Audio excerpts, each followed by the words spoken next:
بسم الله الرحمن الرحيم إن الحمد لله نحمده ونستعينه ونستغفره ونعوذ بالله من شرور أنفسنا ومن سيئات أعمالنا من يهدي الله فلا مضل له ومن يضلله فلا هادي له وأشهد أن لا إله إلا الله وحده لا شريك له وأشهد أن محمدا عبده ورسوله وبعد فإن خير الحديث كتاب الله وخير الهدي هدي محمد صلى الله عليه وسلم وشر الأمور محدثاتها وكل محدثة بدعة وكل بدعة ضلالة وكل ضلالة في النار وقال عز وجل في القرآن المجيد أعوذ بالله من الشيطان الرجيم بسم الله الرحمن الرحيم يا أيها الذين آمنوا اتقوا الله حق تقاته ولا تموتن إلا وأنتم مسلمون وقال يا أيها الناس اتقوا ربكم الذي خلقكم من نفس واحدة وخلق منها زوجها وبث منهما رجالا كثيرا ونساء واتقوا الله الذي تساءلون به والأرحام إن الله كان عليكم رقيبا وقال يا أيها الذين آمنوا اتقوا الله وقولوا قولا سديدا يصلح لكم أعمالكم ويغفر لكم ذنوبكم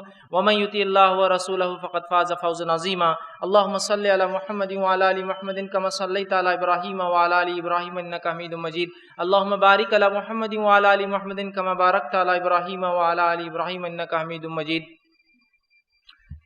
رب اشرح لي صدري ويسر لي أمري واحلل عقدة من لساني يفقهوا قولي وقال عز وجل في القرآن المجيد بسم الله الرحمن الرحيم إن المنافقين في الدرك أسفل من النار ولن تجد لهم نصيرا اما بعد تمام تعریفیں اس اللہ عز و جل کے لیے لائق و زیبا ہیں جو تمام جہانوں کا بنانے والا اور اسے پالنے والا ہے، اور درود و سلام اس کے آخری نبی محمد صلی اللہ علیہ وسلم پر۔ الحمدللہ ہم اس 10 روزہ اسلامک کانفرنس کے دوسری نشست میں سیکنڈ سیشن میں جمع ہوئے، اور جیسے کہ آپ تمام کے سامنے اعلان کیا گیا تھا کہ میں چند باتیں آپ کے سامنے نفاق کے تعلق سے یا منافق کون ہوتے ہیں ان کے تعلق سے کچھ باتیں رکھنے کی کوشش کروں گا۔ سب سے پہلے اس عنوان کا تعلق ہماری اپنی نفسوں کی اصلاح سے ہے، اور جس میں سب سے اول مقرر خود اپنی اصلاح چاہتا ہے اس معاملے میں کہ اس میں وہ صفتیں نہ ہوں، اور اس کے بعد جو لوگ سامعین ہیں، جو سننے والے ہیں، وہ لوگ کوشش کریں کہ یہ صفتوں سے ہم اجتناب کریں، اور ایسے کام یا ایسی باتیں، ایسی صفتیں، ایسی خصلتیں اپنے اندر ہو تو نکال دیں جو منافق کی علامت یا منافقین کی علامت اللہ کی کتاب نے اور اس کے رسول صلی اللہ علیہ وسلم نے کہا ہے۔ ورنہ عموماً ہوتا ہے جب بھی اس قسم کے عنوان رکھے جاتے ہیں منافق کون، سوالیہ نشان ہے، تو سامنے والے کو یوں لگتا ہے کہ اب یہ شخص جو ہے سامنے والے فریق کو ثابت کرے گا کہ وہ منافق اور میں منافق نہیں، میں مومن ہوں۔ لیکن جب بھی یاد رکھیے سلف کا موقف یہ تھا کہ جب وہ کسی گناہ کی بات کرتے ہیں تو سب سے پہلے اپنے رب سے پناہ مانگتے کہ اللہ اس شر سے اور اس گناہ میں ہم ملوث نہ ہو۔ تو ہماری بھی نیت یہی ہے کہ سب سے پہلے مقرر خود یہ چاہتا ہے کہ وہ ان صفات سے بچے، اور تمام وہ لوگ جو سن رہے ہیں وہ بھی کوشش کرے کہ ان صفات سے ہم بچے، ٹھیک ہے؟ تو اس کا مقصد کسی فریق کو منافق یا کسی شخص، کسی جماعت یا اپنے سے مخالف لوگوں کو منافق ثابت کرنا نہیں ہے۔ حقیقت میں کون منافق ہوتا ہے، اس کی صفتیں کیا ہے، وہ رکھنا مقصود ہے، تاکہ ہم ان صفات سے، ان خصلتوں سے اپنی نفسوں کو، اپنے گھر کو، اپنے معاشرے کو، اپنے سماج کو اور اپنے بھائیوں کو جو ہے اس سے، اور ظاہر سی بات ہے بھائیوں کے اندر بہنیں بھی شامل ہیں، ہم اپنے آپ کو جو ہے بچا سکے۔ اور ہم دیکھتے ہیں کہ شریعت نے جہاں ہمیں اچھائی کیا ہے وہ سکھایا ہے، یا اچھائی کیا ہے وہ سکھایا ہے، وہیں شریعت نے ہمیں یہ بھی بتایا ہے کہ برائی کیا کیا ہے۔ تو اس شریعت مطہرہ میں، اسلام میں جتنا ضروری ہے کہ آپ اچھائی کو جانیں، اتنا ہی ضروری ہے کہ آپ برائی کو جانیں تاکہ آپ اس سے بچ سکیں۔ جیسے مثال کے طور پر اللہ رب العزت نے اگر اپنی کتاب میں اور اس کے رسول صلی اللہ علیہ وسلم کے ذریعے ہمیں توحید کیا ہے سکھایا، ایک اللہ کو ماننا کیا ہے وہ سکھایا، تو وہیں اپنی کتاب میں اور اپنے نبی کے ذریعے شرک کیا ہے وہ بھی ہمارے سامنے وضاحت کر دی۔ اپنے نبی کے ذریعے اللہ کیا چاہتا ہے، کن چیزوں کو پسند کرتا ہے، اگر وہ سنت مطہرہ ہم تک پہنچائی تو وہیں اس سنت مطہرہ کے اندر یہ بتا دیا کہ بدعات جو سنت کے خلاف ہوتے ہیں وہ کیا ہے، اس سے کیسے بچا جائے۔ تو شریعت نے جہاں اچھائی کو بیان کیا ہے وہیں برائی کو بھی بیان کیا ہے۔ اچھائی کو اس لیے بیان کیا کہ ہم اس پر عمل کریں، برائی کو اس لیے بیان کیا تاکہ ہم اسے جانیں، سمجھیں اور اس سے بچنے کی مکمل طور سے جتنا ہو سکتا ہے کوشش کریں، یاد رکھیں۔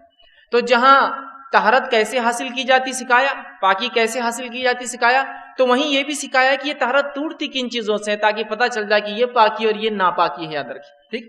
تو اسی طرح جس طرح سے ہمیں ایمان سیکھنا ضروری ہے تو ہمیں وہ ساری باتیں سیکھنا ضروری ہے جو ایمان کی نفی کر دیتی ہے، ایمان کو کمزور کر دیتی ہے، ایمان کے مخالف ہوتی ہے، یا وہ کام کرنے سے ایمان میں کمزوری آ جاتی ہے۔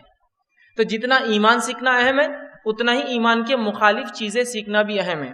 تو اسی لیے ہم نے اس عنوان کا انتخاب کیا کہ جہاں ہمیں اچھائی سیکھنا ضروری ہے، اچھی خصلتیں کیا ہے جاننا ضروری ہے، قرآن نے اچھائی کو بیان کیا، اس کے نبی صلی اللہ علیہ وسلم نے، اللہ رب العزت کے نبی نے جو ہے ہمیں جو ہے اچھائی کیا ہے سکھائی، وہیں اللہ کی کتاب نے برائی کیا ہے بتا دی، وہیں نبی اکرم صلی اللہ علیہ وسلم برائی کیا ہمیں بتا دی۔ تو دونوں کا سیکھنا ہمیں ضروری ہے۔ اور جب عقیدے کا معاملہ ہوتا ہے، اللہ سے تعلق کا معاملہ ہوتا ہے، تو یہاں تو بہت زیادہ ضروری ہے کہ ہم وہ باتیں تو بالکل سیکھیں جو عقیدے میں کمزوری لاتی ہے، عقیدے کو کمزور کر دیتی ہے، عقیدے کی نفی کر دیتی ہے ہمارے۔ اور جو منافقت ہے، نفاق، یہ ایک ایسی چیز ہے جو ہمارے عقیدے کی نفی کر دیتی ہے۔ جو عقیدہ اسلام چاہتا ہے، جو پاکیزہ عقیدہ اسلام بتاتا ہے، جو پاکیزہ سیٹ آف بلیف جس کو ہم کہیں گے، فیتھ جو اسلام سکھاتا ہے، یہ نفاق جس کو انگلش میں ہپوکریسی کہتے ہیں، ٹھیک ہے، دوغلا پن جس کو عام زبان میں کہتے ہیں، یہ اس کو کیا کرتا ہے، اس ایمان کی نفی کر دیتا ہے، اس کو کاٹ دیتا ہے، اس کو کمزور کر دیتا ہے۔ تو ظاہر سی بات ہے جو باتیں عقیدے میں کمزوری لاتی ہے اس کا سیکھنا تو بدرجہ اولا میرے اور آپ کے لیے ضروری ہے کہ ہم سیکھیں اور جانیں کہ وہ کون سی چیزیں ہیں جو ایک مومن کے عقیدے میں جو ہے کمزوری لا دیتی ہیں۔ ٹھیک، علامہ ابن تیمیہ رحمہ اللہ مجموع الفتاوی میں ایک بات نقل کرتے ہیں، ان کا قول میں نقل کر رہا ہوں، وہ کہتے ہیں کہ اللہ نے اپنے نبی کو جب نصرت عطا فرمائی اور آپ نے ہجرت کر کے آپ مدینہ گئے، اس لیے کہ مکہ میں تو حالات برے تھے، مکہ میں شر اور فتنہ اور فساد اور نبی اکرم صلی اللہ علیہ وسلم اور صحابہ کو تنگ کیا جا رہا تھا۔ جب اللہ نے ہجرت کا حکم دیا اور ہجرت کے ذریعے نبی کو نصرت عطا فرمائی، مدد کی، اپنی کامیابی عطا فرمائی، تو تب نبی کے ہجرت کے بعد انسانیت 3 گروہ میں تقسیم ہو گئی، انسانیت 3 قسموں میں، 3 ٹائپس میں جو ہے کنورٹ ہو گئی۔ اور وہ لکھتے ہیں پہلی وہ قسم ہے جسے ہم مومن کہتے ہیں، ایمان والا، جس کا ظاہر اور باطن ایمان والا ہے۔ دوسری وہ قسم ہوگی انسانیت کی جس کو ہم کافر کہتے ہیں، جس کا ظاہر اور باطن دونوں کفر ہوتا ہے، مطلب وہ ظاہر بھی کافر انکار کرتا ہے اسلام کا اور باطن بھی اس کا کافر ہے۔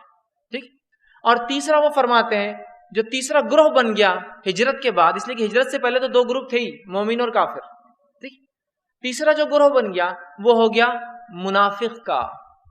تو ہجرت کے بعد انسانیت 3 اس میں تقسیم ہو گئی، ایمان والے جن کا ظاہر اور باطن ایمان ہے، کفر کرنے والے جن کا ظاہر اور باطن کفر ہے، اور تیسری ایک جو ہے انسانیت تیسرے حصے میں تقسیم ہوئی جن کا ظاہر ایمان ہے اور باطن کفر تھا، جو ظاہر میں ایمان والا بتاتے تھے اور اندر سے وہ کافر تھے۔ تو ایک منافق در حقیقت عقیدتاً کافر ہوتا ہے لیکن قانوناً مسلم ہوتا ہے، چونکہ وہ ظاہری طور سے ایمان والا بتاتا ہے تو اسلامی شریعت میں قانوناً تو وہ مسلمان کہلاتا ہے لیکن عقیدتاً وہ کافر ہوتا ہے۔ تو انسانیت جو ہے 3 قسموں میں وہ لکھتے بٹ گئی، ایمان والے، کفر اختیار کرنے والے، اور تیسرا نفاق یا منافق۔ اب جہاں تک معاملہ ان لوگوں کا ہوتا ہے جو سرے سے کسی چیز کا انکار کر دیتے ہیں، سرے سے کسی چیز کو نہیں مانتے، تو ان سے تو ہمیں کوئی ڈر نہیں، اس لیے کہ وہ تو ہمارے مخالف ہیں۔ جیسے کہ ایک انسان کہے کہ مجھے آپ کا یہ عمل پسند نہیں ہے، تو آپ کو پتا ہے یہ آپ کے خلاف ہے، تو آپ اس سے چوکنا رہتے ہیں۔ لیکن ایک انسان اگر آپ کو آ کر یہ کہے کہ کتنا اچھا آپ کام کرتے ہیں، ماشاءاللہ بہت آپ کا اچھا کام ہے، لیکن دل میں وہ سوچتا ہے کہ جب موقع ملے گا تو اس کو ایسا چوٹ پہنچاؤں گا، ایسا نقصان دوں گا کہ یہ بھی یاد رکھیں گا، تو یاد رکھیے وہ پہلا انسان جو کھل کر آپ سے کہہ رہا ہے کہ میں آپ کے خلاف ہوں، تو آپ کو پتا یہ میرا دشمن ہے، میرا اپوننٹ ہے، تو آپ کو اس سے ڈر نہیں ہے، اس معنی میں ڈر نہیں ہے کہ آپ کو معلوم وہ میرا کھلا اپوننٹ ہے، وہ تو اپوزیشن کرتا رہے گا۔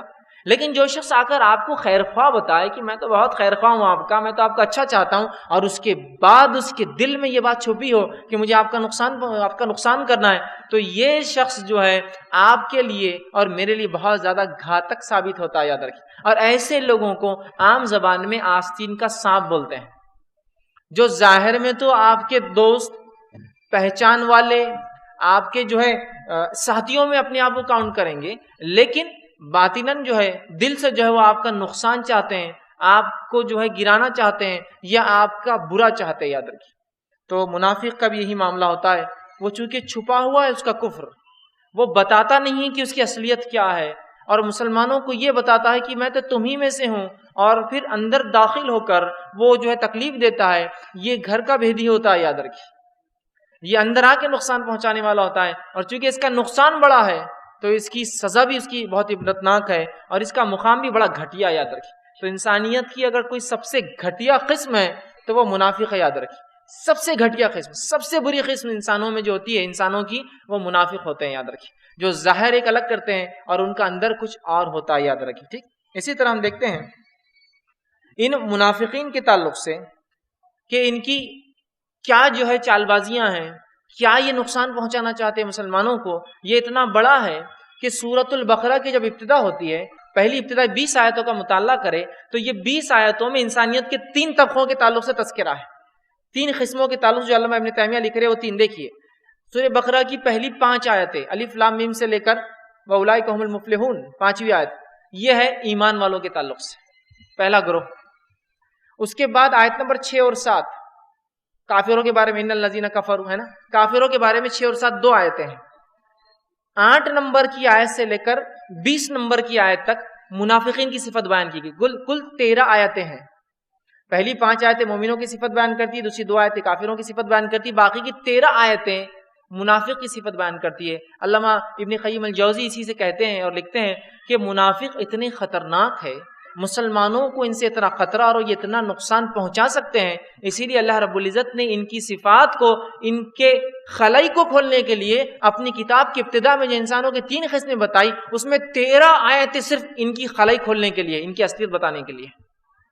دیکھیے نا، مومنوں کی صفتیں بیان کرنے والی 5 آیتیں، کافروں کے بارے میں 2 ہی، کیونکہ کافر تو کھلا دشمن ہے نا، کوئی مسئلہ نہیں، لیکن منافقین کے تعلق سے 13 آیتیں بیان کی، اس لیے کہ ان کی چال بازیاں ہیں، ان سے ہونے والا نقصان ایمان والوں کو بہت زیادہ ہوتا ہے، اس لیے اللہ نے ان کی مکمل خلائی کھول دی اپنی کتاب کے اندر، اور 13 آیتیں ابتدا میں اور اپنی کتاب میں بار بار جگہ جگہ، اور بالخصوص ایک مکمل سورہ ہی نازل کر دیا، سورہ منافقون، تاکہ پتہ چل جائے یہ کتنے خطرناک لوگ ہیں، ان کی چال بازیوں سے بچا جائے۔ ٹھیک، اب ہم دیکھتے ہیں نفاق کسے کہتے ہیں۔ منافق جو لفظ آتا ہے وہ نفق سے آتا ہے عربی کے، تو نفاق کہتے کس کو ہے؟ تو عربی زبان میں نفق کا معنی ہوتا ہے ایک طرف سے داخل ہو کر دوسری طرف سے نکل جانا۔ اسی لیے اگر جو لوگ خلیجی ممالک میں گئے ہوں گے تو کوئی درہ آتا ہے، ٹنل آتا ہے، جس میں سے پہاڑ میں سے ایک راستہ نکالا جاتا ہے، جس میں سے ٹرین یا گاڑی داخل ہوتی ہے، تو لکھا ہوا ہوتا ہے نفق، کہ تم ایک طرف سے داخل ہو رہے ہو تو دوسرے سرے سے نکلنے والے ہو باہر، اس کو کہتے ہیں نفق، مطلب ایک طرف سے جانا دوسری طرف سے نکل جانا۔ اسی سے لفظ آتا ہے جو اردو زبان میں بالکل عام لفظ ہے بول چال کا، نیفا، پیجامے کا جو حصہ ہوتا ہے اوپر اس کو نیفا بولتے ہیں، کیونکہ ایک طرف سے ناڑا جاتا ہے اور دوسری طرف سے نکل کر آ جاتا ہے نا، پاس ہو جاتا ہے اس میں سے۔ نفق کا معنی گزر جانا، نکل جانا، ایک طرف سے دوسری طرف چلا جانا، اسی کی وجہ سے اس کو نیفا کہتے ہیں، کہ ایک طرف سے آپ ناڑا ڈالتے ہیں یا ایزار کے کوئی چیز ڈالتے ہیں، دوسری طرف سے اس کو نکال لیتے ہیں، ٹھیک، تو اس کو بھی نفق کہا جاتا ہے، یاد رکھیے۔ تو منافق کا معنی یا نفاق کا معنی ہوتا ہے ایمان اس کے دل میں داخل ہوتا ہے، ایک طرف سے داخل ہوتا ہے اور دوسری طرف سے نکل جاتا ہے۔ جیسا آپ نفق میں سے ایک ٹنل میں سے ایک طرف سے گاڑی ڈالتے ہیں دوسری طرف نکل جاتے ہیں، نیفے میں سے ایک طرف سے تاگا یا ناڑا جاتا ہے دوسری طرف سے نکل جاتا ہے، اسی طرح منافق اس شخص کو کہتے ہیں جس کے دل میں ایمان داخل تو ہوتا ہے لیکن کیا ہوتا ہے، رک نہیں پاتا، وہ اس پر جم نہیں جاتے، بلکہ ایک طرف سے آتا ہے اور دوسری طرف سے نکل کر چلا جاتا ہے، اسی سے اسی لیے انہیں منافق کہتے ہیں، اس لیے کہ ایمان آیا وہ تھمتا نہیں ہے، نکل جاتا ہے، یاد رکھیے، ٹھیک۔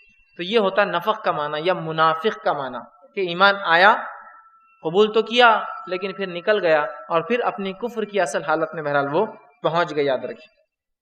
اسی طرح منافقین یا منافق کی جمع منافقین ہوتا ہے، تو منافقین یا منافق ہر دور میں رہے، یاد رکھیے۔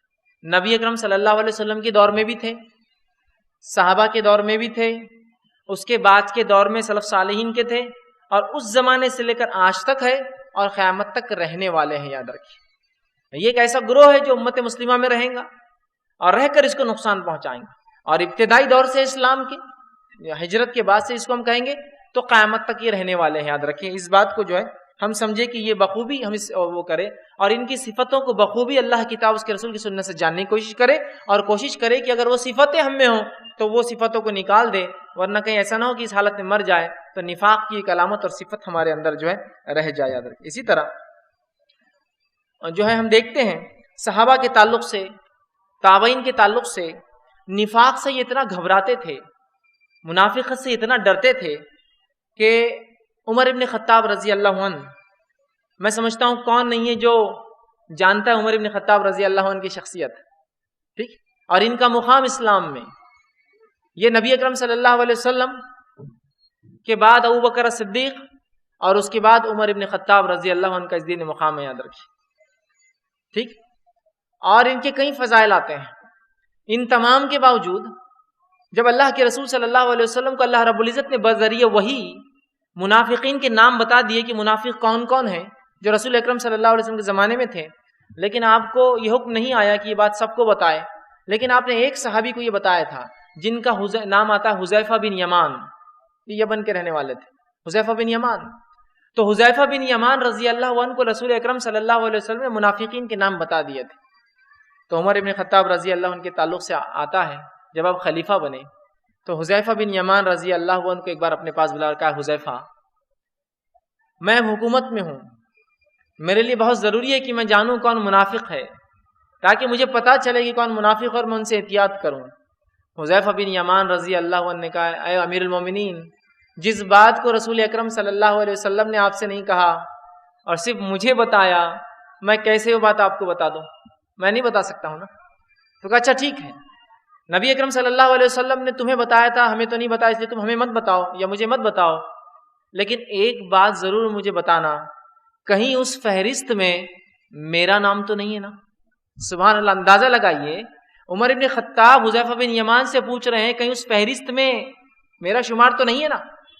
تو صحابہ کتنا ڈر رکھتے تھے نفاق سے، کیا ڈر تھا ان کے نفاق کا کہ وہ ڈرتے تھے کہیں یہ ہم منافقت کی کوئی صفت ہے یا منافق نہ ہو جائے، کہ وہ پوچھ رہے ہیں یہ بات تو ٹھیک ہے کہ تم مجھے نام نہیں بتا سکتے ہو، لیکن اتنا تو بتا سکتے ہو نا، کہیں میرا نام تو نہیں ہے؟ تو انہوں نے کہا امیر المومنین آپ کا نام نہیں ہے اس میں۔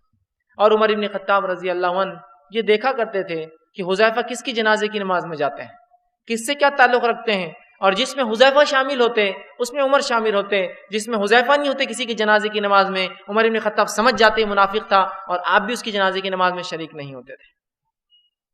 سمجھ رہے بات؟ تو نفاق سے مومن کبھی بھی جس کو کہیں گے اطمینان میں نہ آ جائے کہ نہیں اپن تو منافق نہیں، اپن تو ایمان والے ہیں نا۔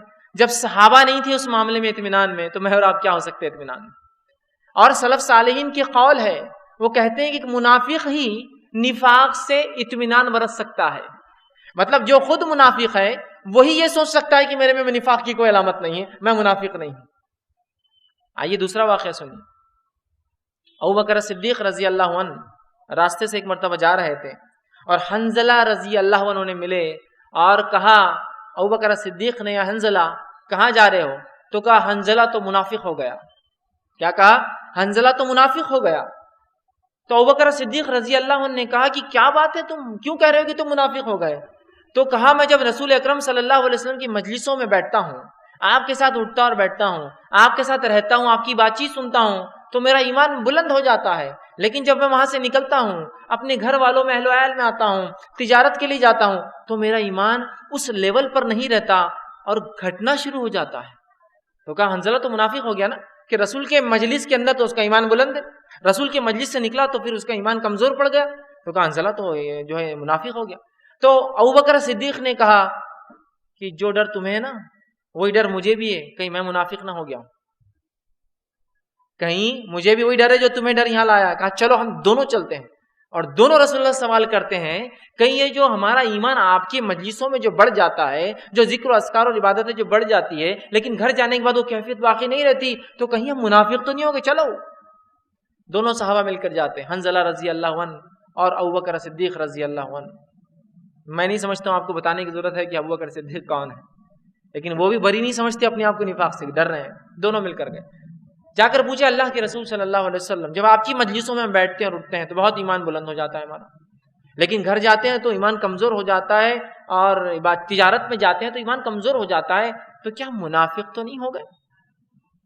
تو اللہ کے رسول صلی اللہ علیہ وسلم نے کہا تم منافق نہیں ہو، اس لیے کہ اگر تمہارا ایمان جب میری مجلس میں ہوتے ہو ویسا ہی اگر میری مجلس سے نکلنے کے بعد، میری صحبت سے نکلنے کے بعد ہو جائے، پھر تو آسمان سے فرشتے آ کے تم سے مصافحہ کریں گے، مطلب یہ جو میری مجلسوں میں رہنے سے تمہارا ایمان بلند ہوتا ہے اور جانے کے بعد تھوڑا کم ہو جاتا ہے، یہ نفاق کی علامت نہیں ہے۔ اور تم مطمئن ہو جاؤ تم لوگ منافق نہیں ہو، تم میں کوئی نفاق کی علامت نہیں ہے۔ کون سوال کر رہا ہے؟ ابوبکر صدیق، حنظلہ رضی اللہ عنہ۔ دیکھیے بڑے بڑے صحابہ بھی اپنی نفس کو نفاق سے پاک نہیں سمجھتے تھے اور ہمیشہ ڈر رکھتے تھے کہیں نفاق یا نفاق کی کوئی علامت داخل تو نہیں ہو جا رہی ہے۔ اور کراس کنفرمیشن کے لیے نبی تھے تو وہاں پوچھ لے رہے جا کر، نبی نہیں تھے تو ایک دوسرے سے ڈسکس کر رہے ہیں کہیں کوئی صفت تو نہیں آ گئی، بھائی ذرا دیکھ لو، اپنے آپ کو ویریفائی کر لو، تحقیق کر لو۔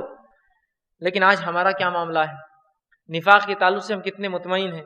کبھی سوچ بھی نہیں آتی کہ نفاق ہے کیا، منافق بولتے کس کو ہے، کہ اس کے وہ صفتیں کہیں ہم میں آ تو نہیں گئی کہ ہم بچائے۔ اس لیے میں نے شروع میں کہا نا، نفاق کا تعلق عقیدے سے ہے، بہت امپورٹنٹ ٹاپک ہے، بہت اس کی اہمیت یاد رکھیں، ٹھیک۔ حسن بصری رحمۃ اللہ علیہ کے تعلق سے ایک قول آتا ہے، یہ تابعین میں سے ہے اور کبار تابعین، بڑا مقام رکھتے ہیں تابعین میں۔ یہ ان کا ایک قول آتا ہے اور وہ کہتے ہیں، فرماتے تھے نفاق سے ڈرنا مومن کی علامت ہے، نفاق سے اور اس کی صفتوں سے ڈرنا مومن کی علامت ہے۔ اور کہا کرتے تھے، اور نفاق سے مطمئن ہو جانا کہ میں تو منافق نہیں ہوں، منافق کی صفت ہے۔ نفاق سے ڈرنا، نفاق کے معاملے میں اپنے آپ کو ڈر رکھنا کہ میں منافق تو نہیں ہو رہا ہوں، یہ مومن کی علامت ہے۔ اور وہ کہتے تھے جو انسان اپنے آپ کو نفاق سے بری سمجھے وہ منافق ہے۔ تو آپ دیکھ رہے ہیں صحابہ تابعین کتنا ڈرتے تھے کہیں جو ہم میں کوئی نفاق کی علامت، کوئی نفاق کا حصہ، کہیں ہم منافق تو بہرحال نہیں ہو گئے۔ اسی طرح ہم دیکھتے ہیں منافق کون ہے، ایک بات جان لیں، میں انشاءاللہ ٹاپک پہ جب آگے بڑھوں گا میں ان کی صفتیں رکھوں گا، ان کی اقسام رکھوں گا۔ منافق کون ہے ہم میں سے کوئی نہیں جانتا، لہذا کبھی کسی کو منافق کہنے کی غلطی مت کیجیے، یاد رکھیے۔ منافق کون ہے رسول اکرم صلی اللہ علیہ وسلم بھی نہیں جانتے تھے، وہ تو بذریعے وہی آپ کو بتایا گیا کون ہے، اور پھر آپ نے ایک صحابی کو اس کی فہرست بتا دی تھی، اس کے علاوہ کوئی نہیں جانتا تھا۔ تو منافق کون ہے ہم نہیں جانتے، تو لہٰذا ایک چیز میں ہمیشہ پرہیز کرنا، احتیاط کرنا، کبھی کسی کو منافق کہنے کی جسارت اور ہمت نہیں کرنا کبھی بھی، غلطی سے بھی، چونکہ ہم نہیں جانتے، چونکہ اس کا تعلق ایمان سے ہوتا ہے، یاد رکھیے۔ ہاں نفاق کی کچھ علامتیں ہو سکتی ہیں کسی میں، لیکن پھر بھی ان علامتوں کی وجہ سے اس کو منافق نہیں کہیں گے، ہاں یہ کہیں گے کہ میرے بھائی یہ نفاق کی علامت ہے، اس معاملے میں اپنی اصلاح کر لو، لیکن اس کو ڈائریکٹ منافق کہنے کی ہمت کبھی مت کرنا، اس لیے کہ یہ بہت خطرناک چیز ہے۔ نبی اکرم صلی اللہ علیہ وسلم نے اس بات سے ڈرایا اور کہا کوئی مومن اپنے بھائی کو اے کافر اور اے منافق کہہ کر نہ پکارے، اس لیے کہ اگر وہ کافر نہ ہوا، وہ منافق نہ ہوا تو بات بولنے والے کی طرف پلٹ کر آتی ہے۔ تو اسی لیے پہلے کہہ جا رہا ہوں، ورنہ ٹاپک آپ سن لیں گے اور لوگوں کو آپ اپنی ذہنیت میں یا اپنے اقوال میں فٹ کرنا نہ شروع کر دے کہ یہ آدمی ویسا، یہ آدمی، کبھی غلطی مت کرنا۔ ہاں ہم ایمان والے ہونے کے ناطے کچھ نفاق کی علامتیں ہمیں آ سکتی ہے، کچھ منافق کی برائیاں ہمیں آ سکتی ہے، وہ چیز کو نکالنے کی ہم کوشش کریں گے، لیکن کبھی کسی کو لیبل نہیں دیں گے، کبھی کسی کو ٹائٹل نہیں دیں گے کہ یہ منافق ہے، یاد رکھیے، یا اس میں نفاق ہے۔ یہ بات کو بہت احتیاط کیجیے، یاد رکھیے، ٹھیک۔ اسی طرح منافق کون ہے یہ بات تو ہم جان نہیں سکتے، لیکن ان کی صفات، ان کی خصلتیں، ان کے کیریکٹرسٹکس قرآن اور حدیث نے ہمیں بتا دی ہے کہ وہ کیا ہے۔ تو جب بتا دیے ہے تو الحمدللہ بڑی بات ہے، ہمیں کوشش کرنا چاہیے کہ جو بتایا گیا ان چیزوں سے ہم بچتے رہیں تو الحمدللہ، اور انشاءاللہ ہم میں نفاق کی علامتیں نہیں ہوں گی۔ لیکن اگر ہم نے نہ جاننے کی کوشش کی، نہ اس کو ہم نے سمجھا، یا اگر اس کو سمجھا تو آپ کہے کہ نہیں سمجھ گئے ٹھیک ہے لیکن ہم اس صفت کو نہیں چھوڑ سکتے، تو یہ بہت خطرناک فیز ہوں گا، یاد رکھیے۔ اور ایک غلط فہمی بہت سے لوگوں کو ہوتی ہے، وہ یہ ہوتی ہے کہ سنے تو عمل کرنا پڑتا، کاش کہ ہم سنتے ہی نہیں منافقین کی علامت کیا ہے تو ہم بچ جاتے، ہماری پکڑ نہیں ہوتی، لیکن اب غلطی سے عنوان سننے آ گئے ہم، اب ان کا بیان ہم سن لے رہے اور ہماری آج سے پکڑ ہوں گی۔ ایسا ہرگز نہیں ہے میرے بھائی، اس لیے کہ قانون کا علم رکھنا وہ آپ کی ذمہ داری ہے۔ قانون ساز جب قانون بنا دیتا ہے تو اس کا جب نفاذ اس کو جو ہے جب لاگو کر دیا جاتا ہے تو اس شہر کے ماتحت یا اس ملک کے ماتحت لوگوں کو اس قانون کا علم رکھنا پڑتا ہے۔ قانون سب کو نہیں بتاتا یہ قانون ہے، اس کے شہریوں کو جاننا پڑتا ہے کہ یہ قانون ہے۔ سمجھ رہا بات کو؟ تو آپ یہ مت سمجھے کہ نہیں پتہ چلا تو ہم بچ جائیں گے، اگر نہیں پتہ چلا تو یہاں تو میجر چانسز ہے کہ ہم نے پتہ بھی نہیں کیا اور پھنسنے کے بڑے چانسز، پتہ ہونے سے کم احتیاط تو کر سکتا ہے انسان۔ تو اس غلط فہمی میں مت رہیے کہ علم حاصل نہیں کیے تو عمل نہیں کرنا پڑے گا، معلوم نہیں ہوا تو عمل نہیں کرنا پڑے گا. اس لیے بہت سی جگہ ہوتا ہے جب گناہ کی بات ہوتی ہے لوگ اٹھ کر بھگ جاتے ہوتے، نہیں، سنو ہی مت، سنے تو پکڑ ہوں گی نا، میں سنوں گا نہیں تو پھر انشاءاللہ عزیز بچ جائیں گا. یہ کیسا عجیب عقیدہ ہے نا. اگر ایسا عقیدہ ہم رکھیں، ایسا عقیدہ رکھے تو مجھے بتائیے جنت میں پہلے کون جائے گا ایمان والوں سے؟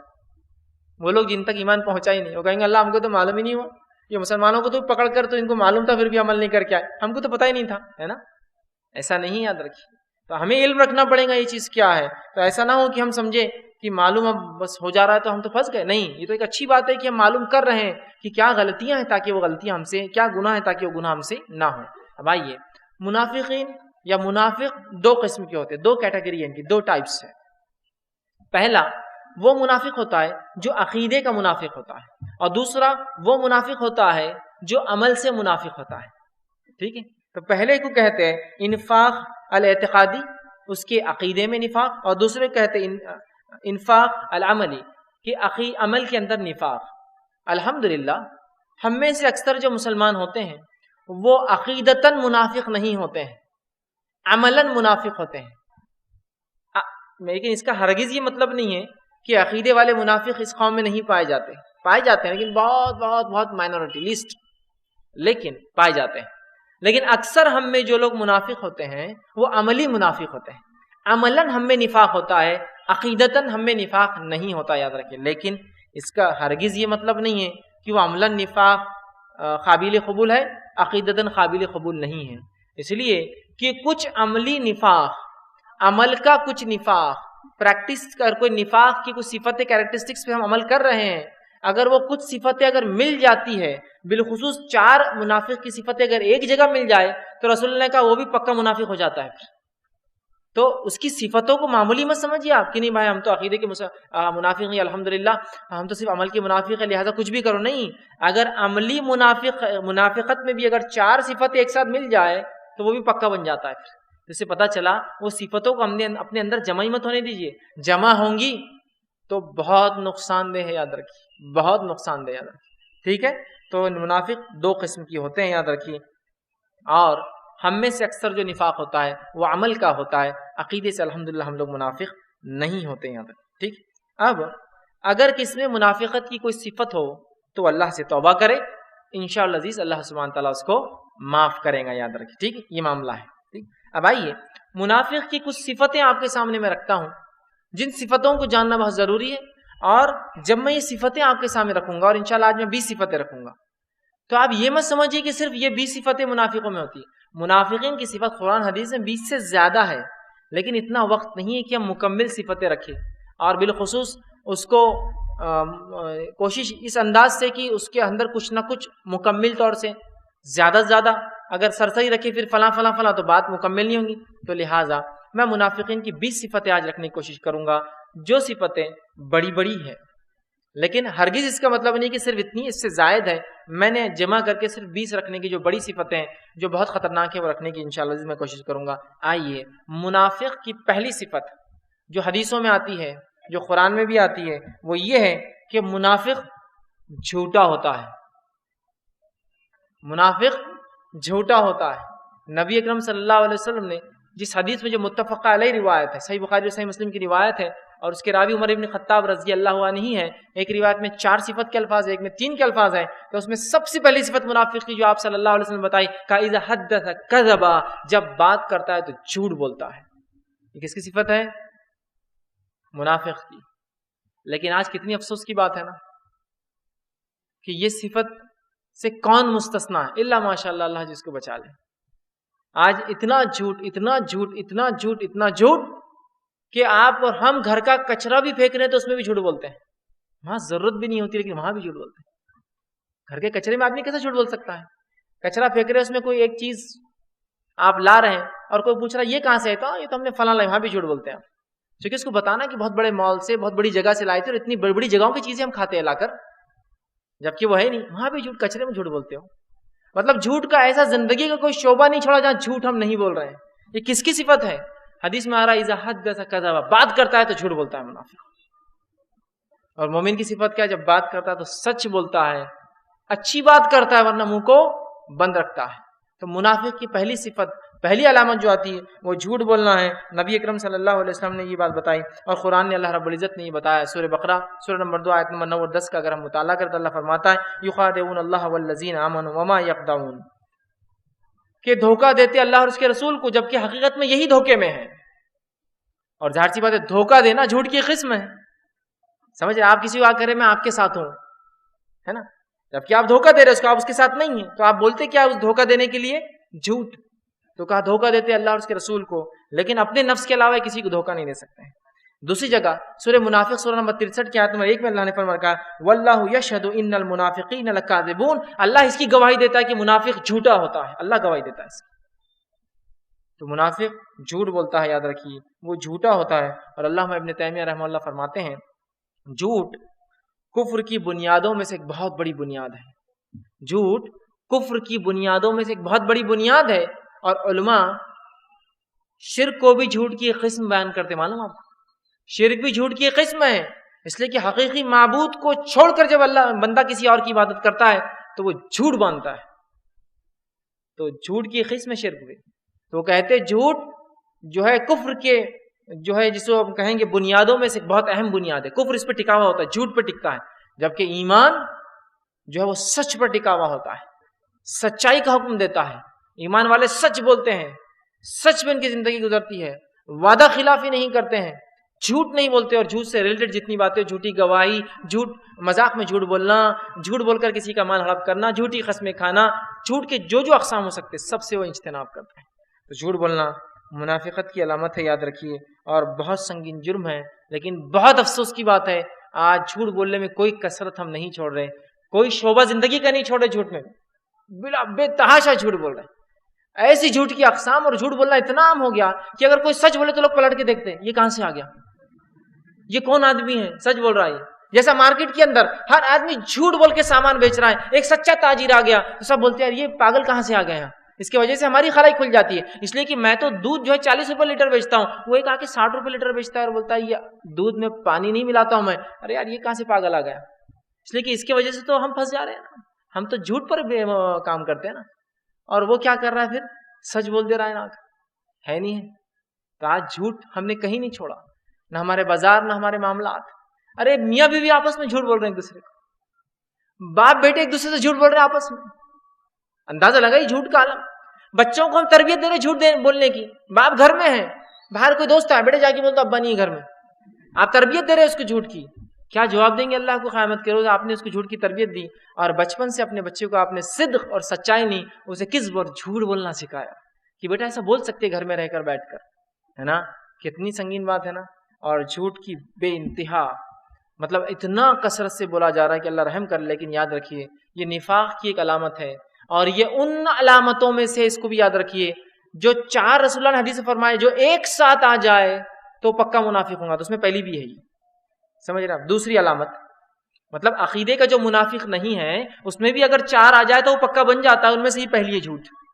دوسری علامت منافق جو ہے وَإِذَا وَعَدَ أَخْلَفَ، حدیث میں آتا ہے وعدہ کا خلاف ورزی کرتا ہے، وعدے کے خلاف کام کرتا ہے، خلاف ورزی کرتا ہے. وَإِذَا وَعَدَ أَخْلَفَ، وعدے کے خلاف کام کرتا ہے. متفق علیہ روایت ہے آپ صلی اللہ علیہ وسلم حدیث میں جس میں فرمایا کہ 4 صفتیں جن میں ہوں، پہلا فرمایا اذا حدث کذب، اور اس میں دوسری صفت فرمایا اذا وعد اخلف، وعدہ کرتا ہے تو خلاف ورزی کرتا ہے. مطلب اگر ہاں کہا تو نہ کریں گا، نہ کہا تو ہاں کریں گا، ہاں بولا تو اس کا مطلب نہ ہوتا. کل آ جاؤ مطلب اسے کبھی مت آؤ، دے دوں گا مطلب کبھی نہیں دینے والا ہوں. اس طرح سے وہ خلاف کرتا ہے. وعدہ خلافی کرنا یہ منافق کی یاد رکھیے ایک صفت ہے. اور یہ ایک صفت ہی نہیں، وہ دوسری صفت ہے جو 4 میں سے دوسری ہے کہ مل جائے تو آپ پکے منافق، ہم پکے منافق ہو سکتے ہیں. یاد رکھیے وعدہ خلافی. اور وعدہ خلافی کس کثرت سے کی جاتی ہے مجھے بولنے کی ضرورت ہے کہ آپ نے کسی سے کہا میں کل ملنے آؤں گا. دیکھیے اگر کوئی شخص کل کا ارادہ کرتا ہے اور اگر انشاءاللہ کہہ دے تو ایک الگ بات ہوتی ہے، مطلب اس کا مکمل ارادہ ہے وہ کام کرنے کا. لیکن اگر ظاہر سی بات ہے کوئی بھی کام اللہ چاہتا ہی ہو سکتا ہے نا، وہ ایک الگ بات ہے.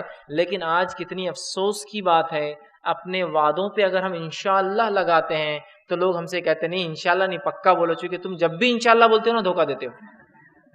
ہے نہیں ہے یہ معاملہ. دیکھیے اگر کوئی کسٹمر میرے پاس آئے اور مجھے کل اس کو چیز بنا کے دینا تو کل آ جاؤ، کل لے لینا یہ، اور وہ کل آیا اور چیز مل گئی. اب وہ دوسرے دن آیا کوئی اور کام کے لیے، اس نے کہا انشاءاللہ کل آ جاؤ، تو فوراً رک جاتا کل جب سامان لایا تھا اس نے بولا کل آ جانا، آج اس نے بولا انشاءاللہ کل آنا، اس لیے کہ اس نے انشاءاللہ اسی لیے بولا کہ اب اس کو دھوکہ دینا تھا اس کو. تو ہم نے اللہ کے ذکر کو بھی دھوکہ دینے کی چیز بنا دی.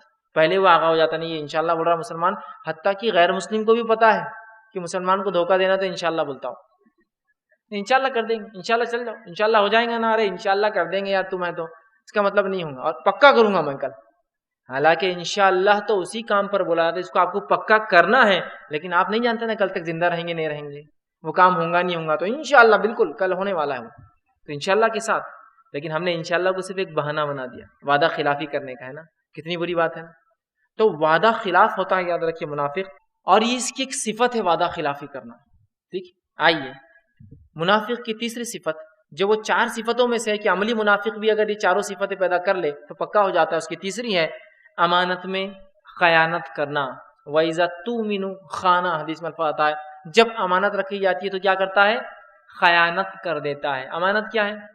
امانت کا معنی ہر باری ضروری نہیں کہ میں کچھ پیسے لاؤں آپ کے پاس اور کہوں کہ بھائی عبداللہ صاحب، عبد الرحمن صاحب، یہ پیسے میرے رکھیے اور میں پیسے آ کے بعد ملوں. ہاں، پیسے بھی امانت ہو سکتی ہے. ٹھیک، میں آپ سے آ کر کہوں کہ ایک راز کی بات ہے کسی کو مت بتانا، تو یہ راز کی بات بھی امانت ہو سکتی ہے. میں کوئی آپ سے سیکرٹ شیئر کروں اپنی لائف کا اور یہ کہوں کس کو نہ بتانا، تو یہ سیکرٹ بھی جو ہے امانت ہو سکتا ہے. سمجھ رہے آپ؟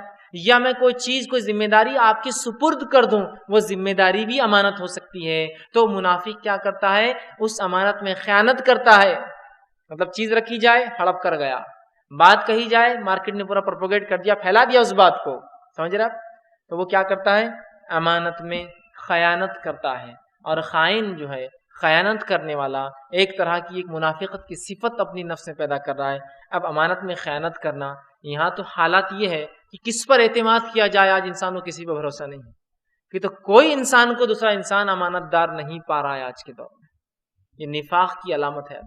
اور چوتھی منافق کی علامت جو ہے، جو میں رکھ رہا ہوں، اور یہ وہ چوتھی ہے کہ اگر عملی طور سے بھی یہ ایک انسان میں چاروں ایک ساتھ آ جائے، یاد رکھ لیجیے، تو وہ بھی پکا بن جاتا ہے. مطلب وہ بھی فرسٹ کیٹیگری میں چلا جاتا ہے اور عقیدتاً ہو جاتا ہے. چوتھی صفت. اور آپ دیکھیے، جھوٹ، وعدہ خلافی، امانت میں خیانت کرنا. اللہ رحم کرے، کون بچ رہا ہے جس سے؟ آئیے چوتھی کیا بات ہے. اور چوتھی صفت جو آج میں رکھ رہا ہوں یہ کہ جب بحث ہو جائے، لڑائی ہو جائے تو بد کلامی کرتا ہے، گالی گلوچ کرتا ہے. کیا؟ اگر بحث ہو جائے، لڑائی ہو جائے تو کیا کرتا ہے؟ بد کلامی کرتا ہے، گالی گلوچ کرتا ہے. اور آپ صلی اللہ علیہ وسلم فرمایا وَإِذَا قَاسَمَ فَجَرَا، جب لڑائی ہوتی ہے تو کیا کرتا ہے؟ گالی گلوچ کرتا ہے، بد کلامی بکتا ہے اپنے منہ سے. اور پھر حدیث نے فرمایا جو متفق علیہ، روایت عمر بن خطاب راوی ہے، جس میں 4 یہ ایک ساتھ آ جائے ایٹ اے ٹائم، تو وہ پکا منافق ہے، خالصاً منافق ہے. یہ آدمی بھی کوئی ایمان والا ہو اور یہ چاروں صفتیں پیدا کر لے جو عملی ہے، لیکن اگر چاروں بیک وقت اس کے اندر ہو تو وہ بھی خالص عقیدتاً بن جاتا ہے. پھر آپ نے آگے فرمایا ہاں ان میں سے اگر کوئی 1 2 3 ہے، مطلب پوری نہیں ہے، تو اس میں نفاق کی علامتیں ہیں. اگر توبہ کر لے تو اللہ معاف کر دیں گے انشاءاللہ. لیکن چاروں اگر ایک ساتھ ہے تو وہ پکا منافق ہے. آج یہ گالی کا معاملہ، بد کلامی کا معاملہ کتنا عام ہے، مجھے بولنے کی ضرورت ہے.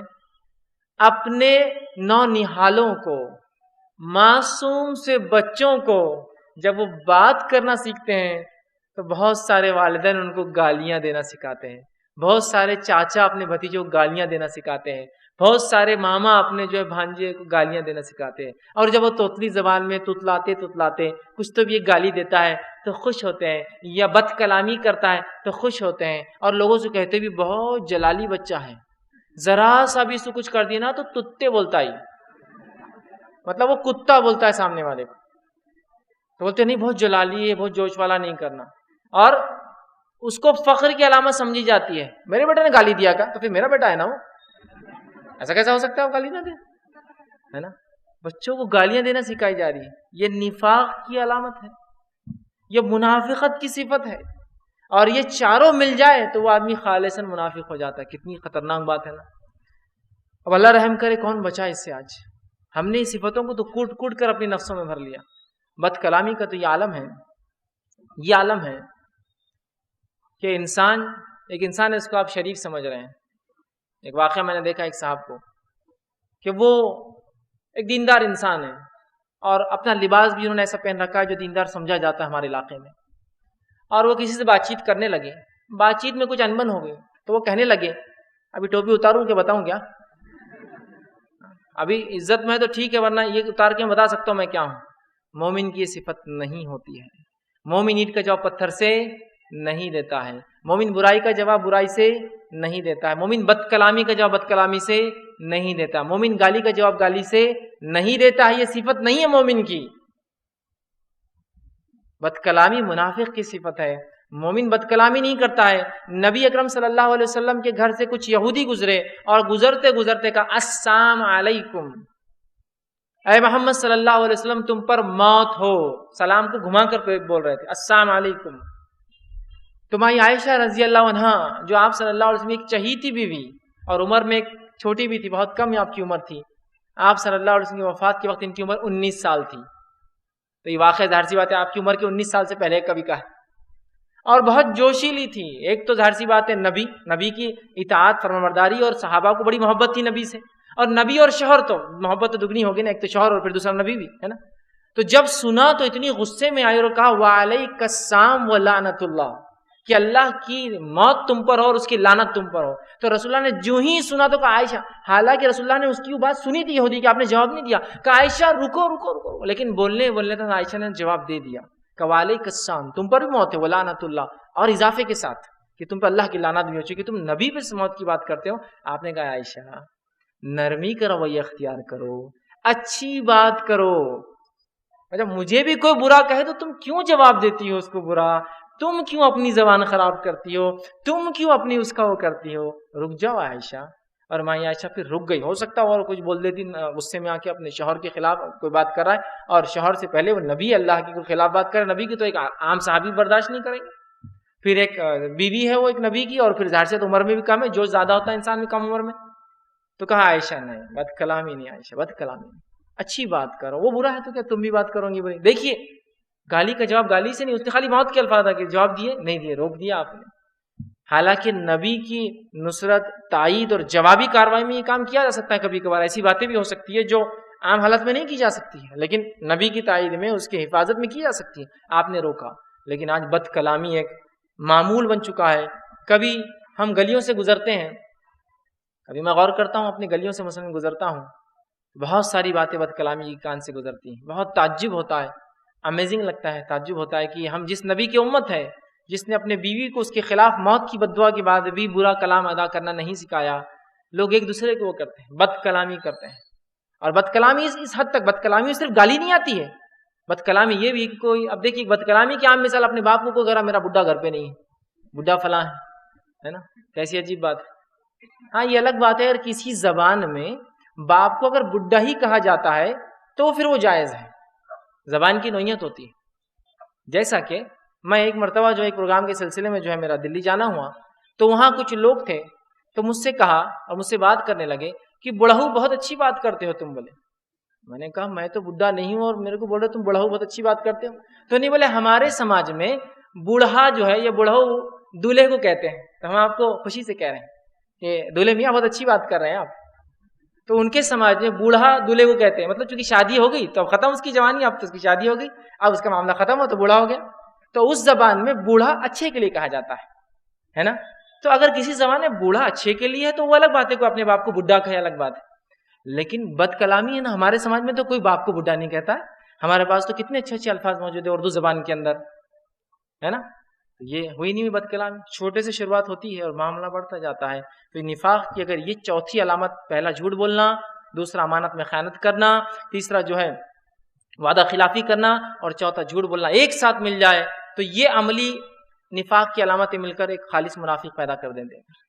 تو کوشش کرے فوراً توبہ کرے اور یہ تینوں صفت میں، یہ چاروں میں سے کوئی صفت ہماری نفس میں نہ ہو. اور یہ ناممکن چیز نہیں ہے، تکلیف دہ ہوتا ہے، مشکل جاتا ہے، ناممکن نہیں ان صفتوں کو اپنے نفس میں پیدا کرنا. اس لیے کہ شریعت ہمیں ایسا کوئی کام نہیں دے سکتی جو ہم نہ کر پائے، اور شریعت کہتے نہیں کرو تم.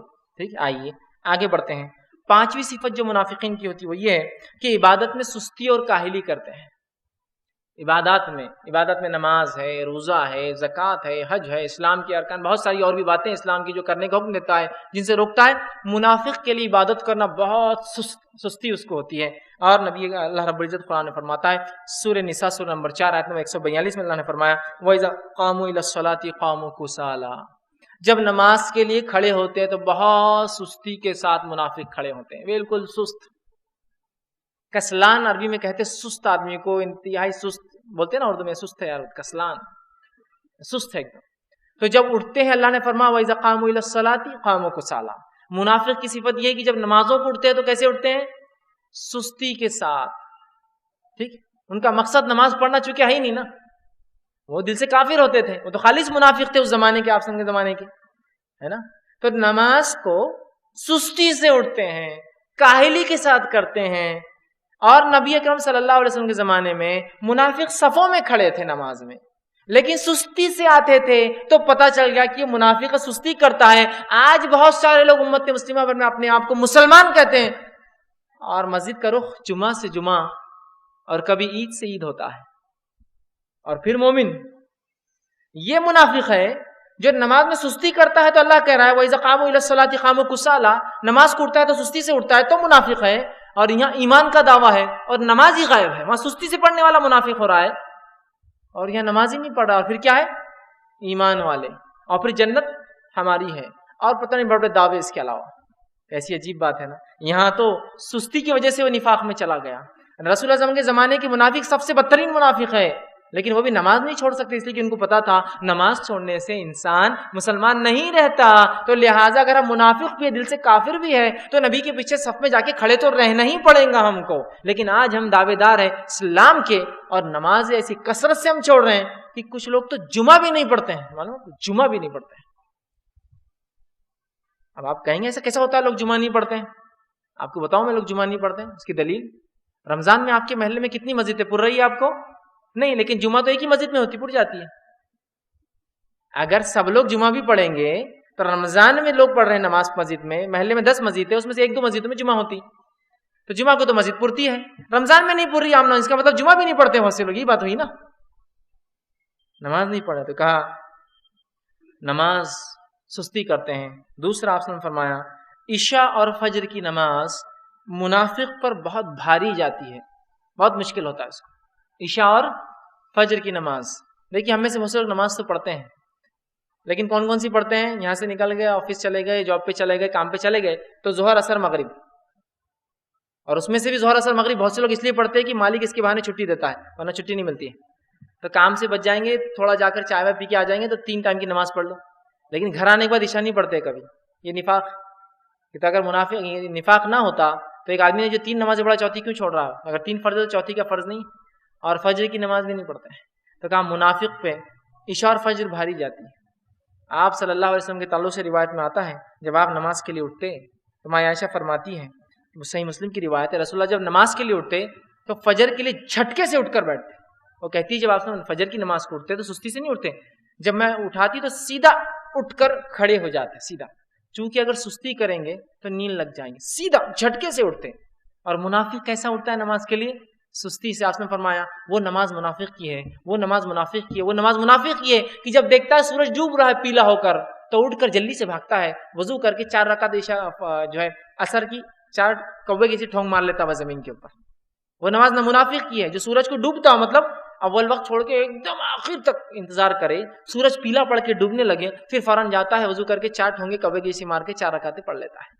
کا منافق کی ہے. تو منافق سستی کرتے ہیں. سعید بن مسیب رحمۃ اللہ علیہ کے تعلق سے آتا ہے، تابعی کا واقعہ اس لیے بتا رہا ہوں کہ صحابہ کے ایسے واقعات ہیں کہ ممکن نہیں ہے کہ میں آپ کو سمجھا بھی سکوں کیسے ان کے اعمال تھے. سعید بن مسیب رحمۃ اللہ علیہ یہ بھی ایک تابعی نے، ان کے تعلق سے آتا ہے، بہت بڑے محدث تھے. آپ کے تعلق سے آتا ہے کہ آپ کی سیرت میں کہ 40 سال تک آپ مسجد کے اندر اذان سے پہلے موجود رہا کرتے تھے. 40 ایئرس. کبھی ایسا نہ ہوا کہ سعید مسجد میں نہ تھے اذان سے پہلے. نماز تو دور کی بات ہے، نماز کی آخری اذان سے پہلے 40 سال تک ہر نماز میں آپ مسجد میں رہتے تھے، اور آپ مدینہ میں رہتے تھے. اذان سے پہلے 40 سال کی نمازیں آپ کیسی تھی کہ اذان سے پہلے مسجد میں کھڑے ہیں آپ. لیکن آج ہماری سستی کا کیا حال ہے؟ جب کوئی کہے کہ جمعہ کی نماز کھڑی ہو رہی ہے تو بولتے ہیں ہاں ابھی تو خطبہ چل رہا ہے نا، دیکھیں گے. جب امام کھڑے ہو چکے تو ابھی تو قیام میں ہے نا، رکوع میں مل جائیں گے. ارے امام رکوع میں چلے گا، رکوع میں گیا تو کیا ہوا، اگلی رکعت مل جائیں گے نا، چلے جائیں گے. جمعہ کی بات کر رہا ہوں، عام نمازوں میں تو بہرحال بتانے کی ضرورت بھی نہیں. ٹھیک. اسی طرح منافق کی ایک اور صفت ہے، وہ یہ ہے کہ وہ کوئی بھی کام دکھاوا اور ریا کے لیے کرتا ہے. شو آف، دکھاوے کے لیے، ریا کے لیے وہ کام کرتا ہے منافق. ٹھیک. اور اللہ رب العزت نے قرآن میں فرمایا اور کہا وَإِذَا قَامُوا إِلَى الصَّلَاةِ، سورہ نساء سورہ نمبر 4 آیت میں 142 میں وَإِذَا قَامُوا إِلَى الصَّلَاةِ قَامُوا كُسَالَىٰ يُرَاءُونَ النَّاسَ، کہ نماز پڑھتا ہے تو سستی سے پڑھتا ہے، اور جو نماز پڑھتا ہے کیوں پڑھتا ہے معلوم؟ لوگوں کو دکھانے کے لیے پڑھتا ہے. یراؤن الناس، لوگوں کو دکھانے کے لیے نماز پڑھتا ہے منافق، اللہ کے لیے نہیں پڑھتا ہے.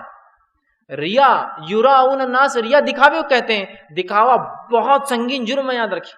انشاءاللہ میرا ایک عنوان ریا اور اخلاص پہ انشاءاللہ عزیز کل چھوڑ کے پرسوں انشاءاللہ آئیں گا. ریا تو منافق نماز جو پڑھتا ہے وہ جو سستی والی، وہ بھی اس لیے پڑھتا ہے کہ صحابہ سمجھ نہ جائے کہ یہ منافق ہے، کہیں مسلمان سمجھ نہ جائے کہ یہ منافق ہے، اسی لیے پڑھتا ہے وہ جو کچھ پڑھتا ہے. ٹھیک. تو سستی کے ساتھ نماز پڑھتا ہے اور دکھاوے کے لیے نماز پڑھتا ہے. تو ہمیں چاہیے کہ کوئی بھی اعمال ہم دکھاوے کے لیے نہ کریں، اس لیے کہ نبی اکرم صلی اللہ علیہ وسلم نے اس بات کی وضاحت کر دی اور فرمایا کہ ریا شرک ہے. مسند احمد کی روایت رسول صلی اللہ علیہ وسلم فرماتے ہیں ان اخوف ما اخاف علیکم الشرک الاصغر قالوا وما الشرک الاصغر یا رسول اللہ قال الریا. آپ صلی اللہ علیہ وسلم فرمایا اور کہا میں جس بات کے لیے تم سے سب سے زیادہ ڈرتا ہوں صحابہ وہ ہے شرک اصغر. صحابہ نے کہا اللہ کے رسول شرک اصغر چھوٹا شرک کیا ہے؟ تو کہا آپ صلی اللہ علیہ وسلم فرمایا قال الریا، کہ تم کوئی عمل کرو لیکن وہ عمل اللہ کے لیے نہ ہو، خالص دکھاوے کی نیت سے ہو، اسے کہتے ہیں ریا. تو منافق نماز پڑھتا ہے، صدقہ کرتا ہے، خیرات کرتا ہے دکھاوے کے لیے. 7ویں صفت جو منافق کی آتی ہے قرآن حدیث میں جو ملتی ہے وہ یہ ہے جو سورہ نساء سورہ نمبر 4 کی آیت میں 142 کا یہ قصہ اللہ نے فرمایا وَإِذَا قَامُوا إِلَى الصَّلَاةِ قَامُوا كُسَالَىٰ يُرَاءُونَ النَّاسَ وَلَا يَذْكُرُونَ اللَّهَ إِلَّا قَلِيلًا. منافق اللہ کا ذکر نہیں کرتے مگر بہت تھوڑا. اللہ کے ذکر سے منافق اجتناب کرتے ہیں، منافق پہ اللہ کا ذکر بہت بھاری جاتا ہے. اور آج ہماری زندگیاں بھی افسوس کی بات ہے، آپ ٹیلی کیجئے کتنی اللہ کے ذکر سے دور ہے. انشاءاللہ ماشاءاللہ سبحان اللہ بھی اگر بولا جاتا ہے تو مخصوص موقع پر مخصوص کاموں کے لیے ہے نا. اگر میں کسی سے کہہ دوں سبحان اللہ تو کوئی کہیں گا کس نے شعر کہا، پھر آپ سبحان اللہ کیوں کہہ رہے ہیں؟ سبحان اللہ کا معنی اللہ پاک ہے. کسی نے کہہ دیا انشاءاللہ تو آپ کہیں گے ہاں یہ دھوکہ دینے والا ہے. اگر کسی نے کہہ دیا ماشاءاللہ تو آپ بولیں گے میں اتنا موٹا ہوں، تو ماشاءاللہ کیوں کہہ رہے ہیں آپ؟ کیونکہ ماشاءاللہ جب کہتے کوئی موٹا آدمی ہو، جبکہ ماشاءاللہ کا معنی اللہ نے جیسا چاہا. ماشاءاللہ کتنا اچھا گھر ہے، ماشاءاللہ کتنی اچھی آپ کی اولاد ہے، ماشاءاللہ کتنی اچھی چیزیں آپ لیتے ہیں، ماشاءاللہ آپ بڑے اچھے ہیں. ماشاءاللہ کا معنی جیسا اللہ نے چاہا، انشاءاللہ جو اللہ چاہیں گا. سبحان اللہ، اللہ کی ذات پاک ہے، یہ بھی خاص ہو گیا نا. کتنا کم ذکر کر رہے ہیں ہم کہ وہ خاص ہے. وہ جب ہوتا ہے تو لوگ پوچھتے کیا ایسا ہے کیا ہمارا معاملہ؟ سلام کا کیا حال ہے؟ اللہ کی کتاب جو افضل الذکر ہے اس کا کیا حال ہے؟ کتنا پڑھتے ہیں اس کو؟ تو منافق پہ اللہ کا ذکر بڑا بھاری جاتا ہے. تو اللہ نے کہا وَلَا يَذْكُرُونَ اللَّهَ إِلَّا قَلِيلًا. جبکہ مومنوں کی صفت اللہ فرماتا سورہ ہجر سورہ نمبر 13 آیت نمبر 28 سے فرمایا الا بذکر اللہ تطمئن القلوب. مومن تو وہ ہے کہ جن کے دل اللہ کے ذکر میں اطمینان پاتے، اللہ کی ذکر میں قرآن کی تلاوت میں وہ اطمینان پاتے، سکون آتا ہے. بہت سے لوگ بولتے ہیں ہم بے چین ہیں، اللہ کا ذکر کیجیے چین آ جائیں گا انشاءاللہ. کہ تو الا بذکر اللہ تطمئن القلوب، اللہ کے ذکر میں قلب اطمینان پاتا ہے. آگے اللہ نے فرمایا جو سورہ بقرہ سورہ نمبر 2 آیت میں 152 ہے فَاذْكُرُونِي أَذْكُرْكُمْ، تم میرا ذکر کرو میں تمہارا ذکر کروں گا. تو اگر ہم چاہتے اللہ ہمیں یاد کرے تو ہمیں صرف اتنا کرنا، ہم کو اللہ کو یاد کرنا ہے. فَاذْكُرُونِي أَذْكُرْكُمْ، تم مجھے یاد کرو میں تمہیں یاد کروں. اور ہم اللہ کو اگر یاد کرتے ہیں ایک ادنا مجلس میں مطلب اپنی، تو اللہ اس سے افضل مجلس میں فرشتوں میں ہمارا ذکر کرتا ہے. یہ میرا بندہ میرا ذکر کرتا ہے، میرا بندہ فلاں ہے. تو منافق پہ جو ہے ذکر بھاری جاتا ہے. اسی طرح اللہ رب العزت نے قرآن میں ذکر کے بہت سے فضائل بیان کیے اور ذکر کا بار بار ہمیں حکم دیا. تو ذکر سے اپنی زبانوں کو تر رکھیے. ٹھیک. اسی طرح 8ویں صفت منافق کی جو یہ کہ مومنوں کو بیوقوف سمجھتا ہے اور ایمان لانے والوں کو جو ہے منافق جو ہے ان کا مذاق اڑاتا ہے. مومنوں کو بیوقوف سمجھتا ہے اور ایمان لانے والوں کا مذاق اڑاتا ہے. قرآن میں اللہ رب العزت نے سورہ بقرہ سورہ نمبر 2 آیت نمبر 12 میں فرمایا اور کہا وَإِذَا قِيلَ لَهُمْ آمِنُوا كَمَا آمَنَ النَّاسُ قَالُوا أَنُؤْمِنُ كَمَا آمَنَ السُّفَهَاءُ. جب ان سے کہا جاتا ہے کہ ویسے ایمان لاؤ جیسے صحابہ ایمان لائے تو یہ کہتے ہیں کہ ہم ویسے ایمان لائے جیسے وہ بیوقوف ایمان لائے. تو صحابہ کو ایمان والوں کو منافق کیا سمجھتا ہے؟ بیوقوف. کہ اچھے خاصے تھے، خوشحالی میں تھے، اس نبی پہ ایمان لائے، دیکھو جان بھی گیا مال بھی گیا اور سب لٹ جا رہا تمہارا، تو بیوقوف سمجھتے تھے. تو منافق مومنوں کو بیوقوف سمجھتا ہے جو اللہ کے راہ میں کوششیں کرتے ہیں، خرچ کرتے ہیں، لٹاتے ہیں، اپنی جان اور مال دیتے ہیں، وہ سمجھتا ہے بیوقوف ہے. ٹھیک، تو اللہ نے فرمایا صفا الا انہم صفا ولکن لا یعلمون، جان لو بیوقوف تو یہی ہے لیکن ان کو پتہ نہیں ہے کتنے بیوقوف ہیں. ٹھیک. دوسرا اللہ نے فرمایا آیت نمبر 14 میں سورہ بقرہ کی فرمایا وَإِذَا لَقُوا الَّذِينَ آمَنُوا قَالُوا آمَنَّا، اور جب صحابہ میں ہوتے تو کہتے ہیں ہم ایمان لائے. ٹھیک. اور پھر فرمایا وَإِذَا خَلَوْا إِلَىٰ شَيَاطِينِهِمْ، اور جب اپنے ساتھیوں میں جاتے ہیں تو کہتے ہیں إِنَّ مَعَكُمْ، ہم تو تمہارے ساتھ ہیں، إِنَّمَا نَحْنُ مُسْتَهْزِئُونَ، ہم تو صحابہ کا مذاق اڑا رہے تھے. تو منافق صحابہ کو، ایمان والوں کو بیوقوف سمجھتا ہے اور ان کا مذاق اڑاتا ہے. اسی لیے مومن کو مومن کے مذاق اڑانے سے، بلکہ مومن کسی کا بھی مذاق نہیں اڑاتا ہے، صرف مومن کا نہیں، کسی غیر مومن کا بھی کبھی مذاق نہیں اڑاتا. اس لیے کہ مذاق میں آپ اپنے آپ کو افضل، اس کو بدتر سمجھتے ہیں. مذاق آدمی اسی کا اڑاتا ہے جس کو آپ اپنے سے کم سمجھتے ہیں، لیسٹ سمجھتے ہیں، ہیچ سمجھتے ہیں، نچلا سمجھتے ہیں. تو مومن کا مذاق اڑاتا ہے، بیوقوف سمجھتا ہے. 9ویں صفت ہے افواہیں پھیلاتا ہے مسلمانوں کے خلاف. اللہ رب العزت نے قرآن میں فرمایا سورہ نمبر 33 آیت نمبر 60 کے اندر لَئِن لَمْ يَنْتَهِ الْمُنَافِقُونَ وَالَّذِينَ فِي قُلُوبِهِم مَرَضٌ وَالْمُرْجِفُونَ فِي الْمَدِينَةِ، اللہ فرماتا ہے اگر اب بھی یہ منافق اور جن کے دلوں میں بیماری ہے، وہ لوگ جو مدینہ میں غلط افواہیں اڑانے والے ہیں، مطلب منافق اور جن کے دل میں مرض ہے، جو منافق کے ساتھ ملے ہیں، یہ لوگ مدینے میں کیا کرتے ہیں؟ افواہیں اڑاتے ہیں. افواہیں کیسی؟ آپ صلی اللہ علیہ وسلم صحابہ دشمنوں کے خلاف جنگ میں گئے ہوئے اور منافق افواہ اڑا رہے، ارے وہاں فلاں یہ ہو گیا، وہ تو ہار گئے، تاکہ یہاں مدینے والوں کے ذہن خراب ہو جائے کہ آپ صلی اللہ علیہ وسلم مدینے میں آئے اور دیکھو ہمارے لوگوں کی جانوں پر جانے جا رہی ہیں ان کی وجہ سے. افواہیں اڑاتے تھے پیچھے. تو افواہیں اڑانا منافقوں کا کام ہے. 10ویں صفت جو اللہ نے بیان کی وہ یہ ہے تقدیر پر ایمان ان کا کمزور ہوتا ہے، اور یہ جو ہے تقدیر میں غلطیاں بتاتے ہیں. اللہ کی جو مرضی ہے، تقدیر ہے، اس میں غلطیاں بتاتے ہیں، اور جو ان کا ایمان کمزور ہوتا ہے. اللہ رب العزت نے قرآن میں فرمایا سورہ آل عمران سورہ نمبر 3 آیت نمبر 168 میں فرمایا الذین قالوا لاخوانہم وقعدوا لو طاعون ما قتلوا. اللہ رب العزت فرماتا ہے، قرآن میں کہتا ہے کہ یہ منافق کہتے ہیں ان صحابہ کے بارے میں جو میدان جنگ میں گئے ہیں، اور ان کے بارے میں کہتے ہیں کہ اگر وہ ہمارے ساتھ ہوتے تو آج موت نہ آتی ان کو. جبکہ ہم جانتے ہیں موت طے ہے، انسان کتنا کھائے گا کتنا جیئے گا طے ہے. تو یہ منافق جب صحابہ شہید ہوتے تھے تو کہتے تھے اگر یہ ہمارے ساتھ ہوتے نا صحابہ تو یہ مرتے نہیں تھے. تو منافق کا ایمان آخرت پہ کمزور ہوتا ہے، تقدیر پر کمزور ہوتا ہے. جبکہ اللہ نے فرمایا اور ان کو جواب دیا اور کہا قل فدرؤوا عن انفسکم الموت ان کنتم صادقین، تو کہہ دیجئے اپنے جانوں کو موت سے بچا لو اگر تم سچے ہو. تو کوئی انسان اپنی موت سے بچا سکتا ہے اپنے آپ کو. تو جب منافق ان کا ایمان کمزور ہوتا ہے، یاد رکھیے جو ہے تقدیر کے تعلق سے. اور آج ہم دیکھتے ہیں اس معاملے میں ہم بھی کہیں نہ کہیں اس طرح سے کہیں نہ کہیں ڈاموڈول ہو جاتے ہیں نا تقدیر کے معاملے میں. اگر ہاسپٹل جلدی لے جاتے تو بچ جاتا ہے نا، اگر وہ گاڑی نہ چلاتا تو آج نہیں مرتا، ہمارے ساتھ بیٹھا ہوتا. اگر فلاں کام ایسا نہ کرتے تو آج ایسا ہوتا. آپ نے فرمایا اگر مت کرو، جو ہو گیا وہ ہونا تھا. نصیحت حاصل کرنا ایک الگ بات ہے، ان واقعات سے وہ کام نہیں کرنا، لیکن یہ نہیں کہ اگر مگر نہیں ایسا ہوتا تھا ایسا ہو جاتا تھا، آج میں یہ نہیں کرتا تھا ایسا تھا. بہت سے لوگ ہوتے ہیں نا ساری زندگی اسی میں کھپا دیتے، میں وہ جب لے لیتا نا پلاٹ تو آج اتنا فائدہ ہو جاتا تھا، آج کر دیتا نا میں کام تو ایسا ہو جاتا تھا، آج ابا میری بات سنتے وہاں نہیں جاتے تو پھسل کے نہیں مر جاتے تھے، آج تم ہاسپٹل میں جلدی لے کے آتے تو یہ بچ جاتا تھا، آج اس کو دوا مل جاتی تو یہ ہمارے اندر زندہ رہتا تھا. ارے میرے بھائی موت لکھی ہے، ہمارا کام کوشش کرنا ہے صرف، سمجھو اس بات کو. تو منافق کا جو ہے تقدیر پر ایمان کمزور ہوتا ہے. اسی طرح 11ویں صفت جو ہے وہ یہ ہے منافق مومنوں کو ذلیل کرنے کی کوشش کرتا ہے، رسوا کرنے کی کوشش کرتا ہے. اور اللہ رب العزت قرآن میں فرماتا ہے سورہ نمبر 33 آیت نمبر 19 میں اللہ نے فرمایا اور کہا سلقوکم بألسنۃ حداد اشحۃ علی الخیر. اللہ کے رسول کو اللہ فرمایا کہہ رہا ہے اور اپنی زبانوں سے بڑی باتیں بناتے ہیں، مطلب اپنی زبانوں سے یہ بڑی باتیں بناتے ہیں منافق، صحابہ کو تنگ کرنے، رسول اللہ کو ذلیل کرنے، ایسی باتیں بناتے تھے گھما گھما کے مطلب ایسی باتیں کرتے جس سے ذلیل ہو جائے کہ انسان.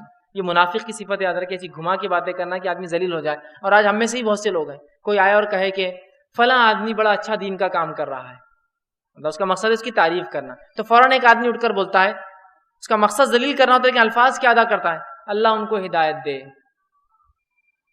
ایک طرح سے اس کو ذلیل کرنے کے لیے کیا جملہ ادا کر رہا ہے اللہ ان کو ہدایت دے، اللہ یار ان کو ہدایت دے، اچھے تو ہے لیکن، تو یہ ہدایت دے بولنا یہ دعا کے طور پر نہیں ہے، یہ ہدایت دے بولنا اس کی کمزوری اور خامی اور اس کے صحیح عقیدے پہ نہ ہونے کی دلیل ہے. ایک طرح سے آپ ایسا پیش کرتے ہیں باتوں کے اندر.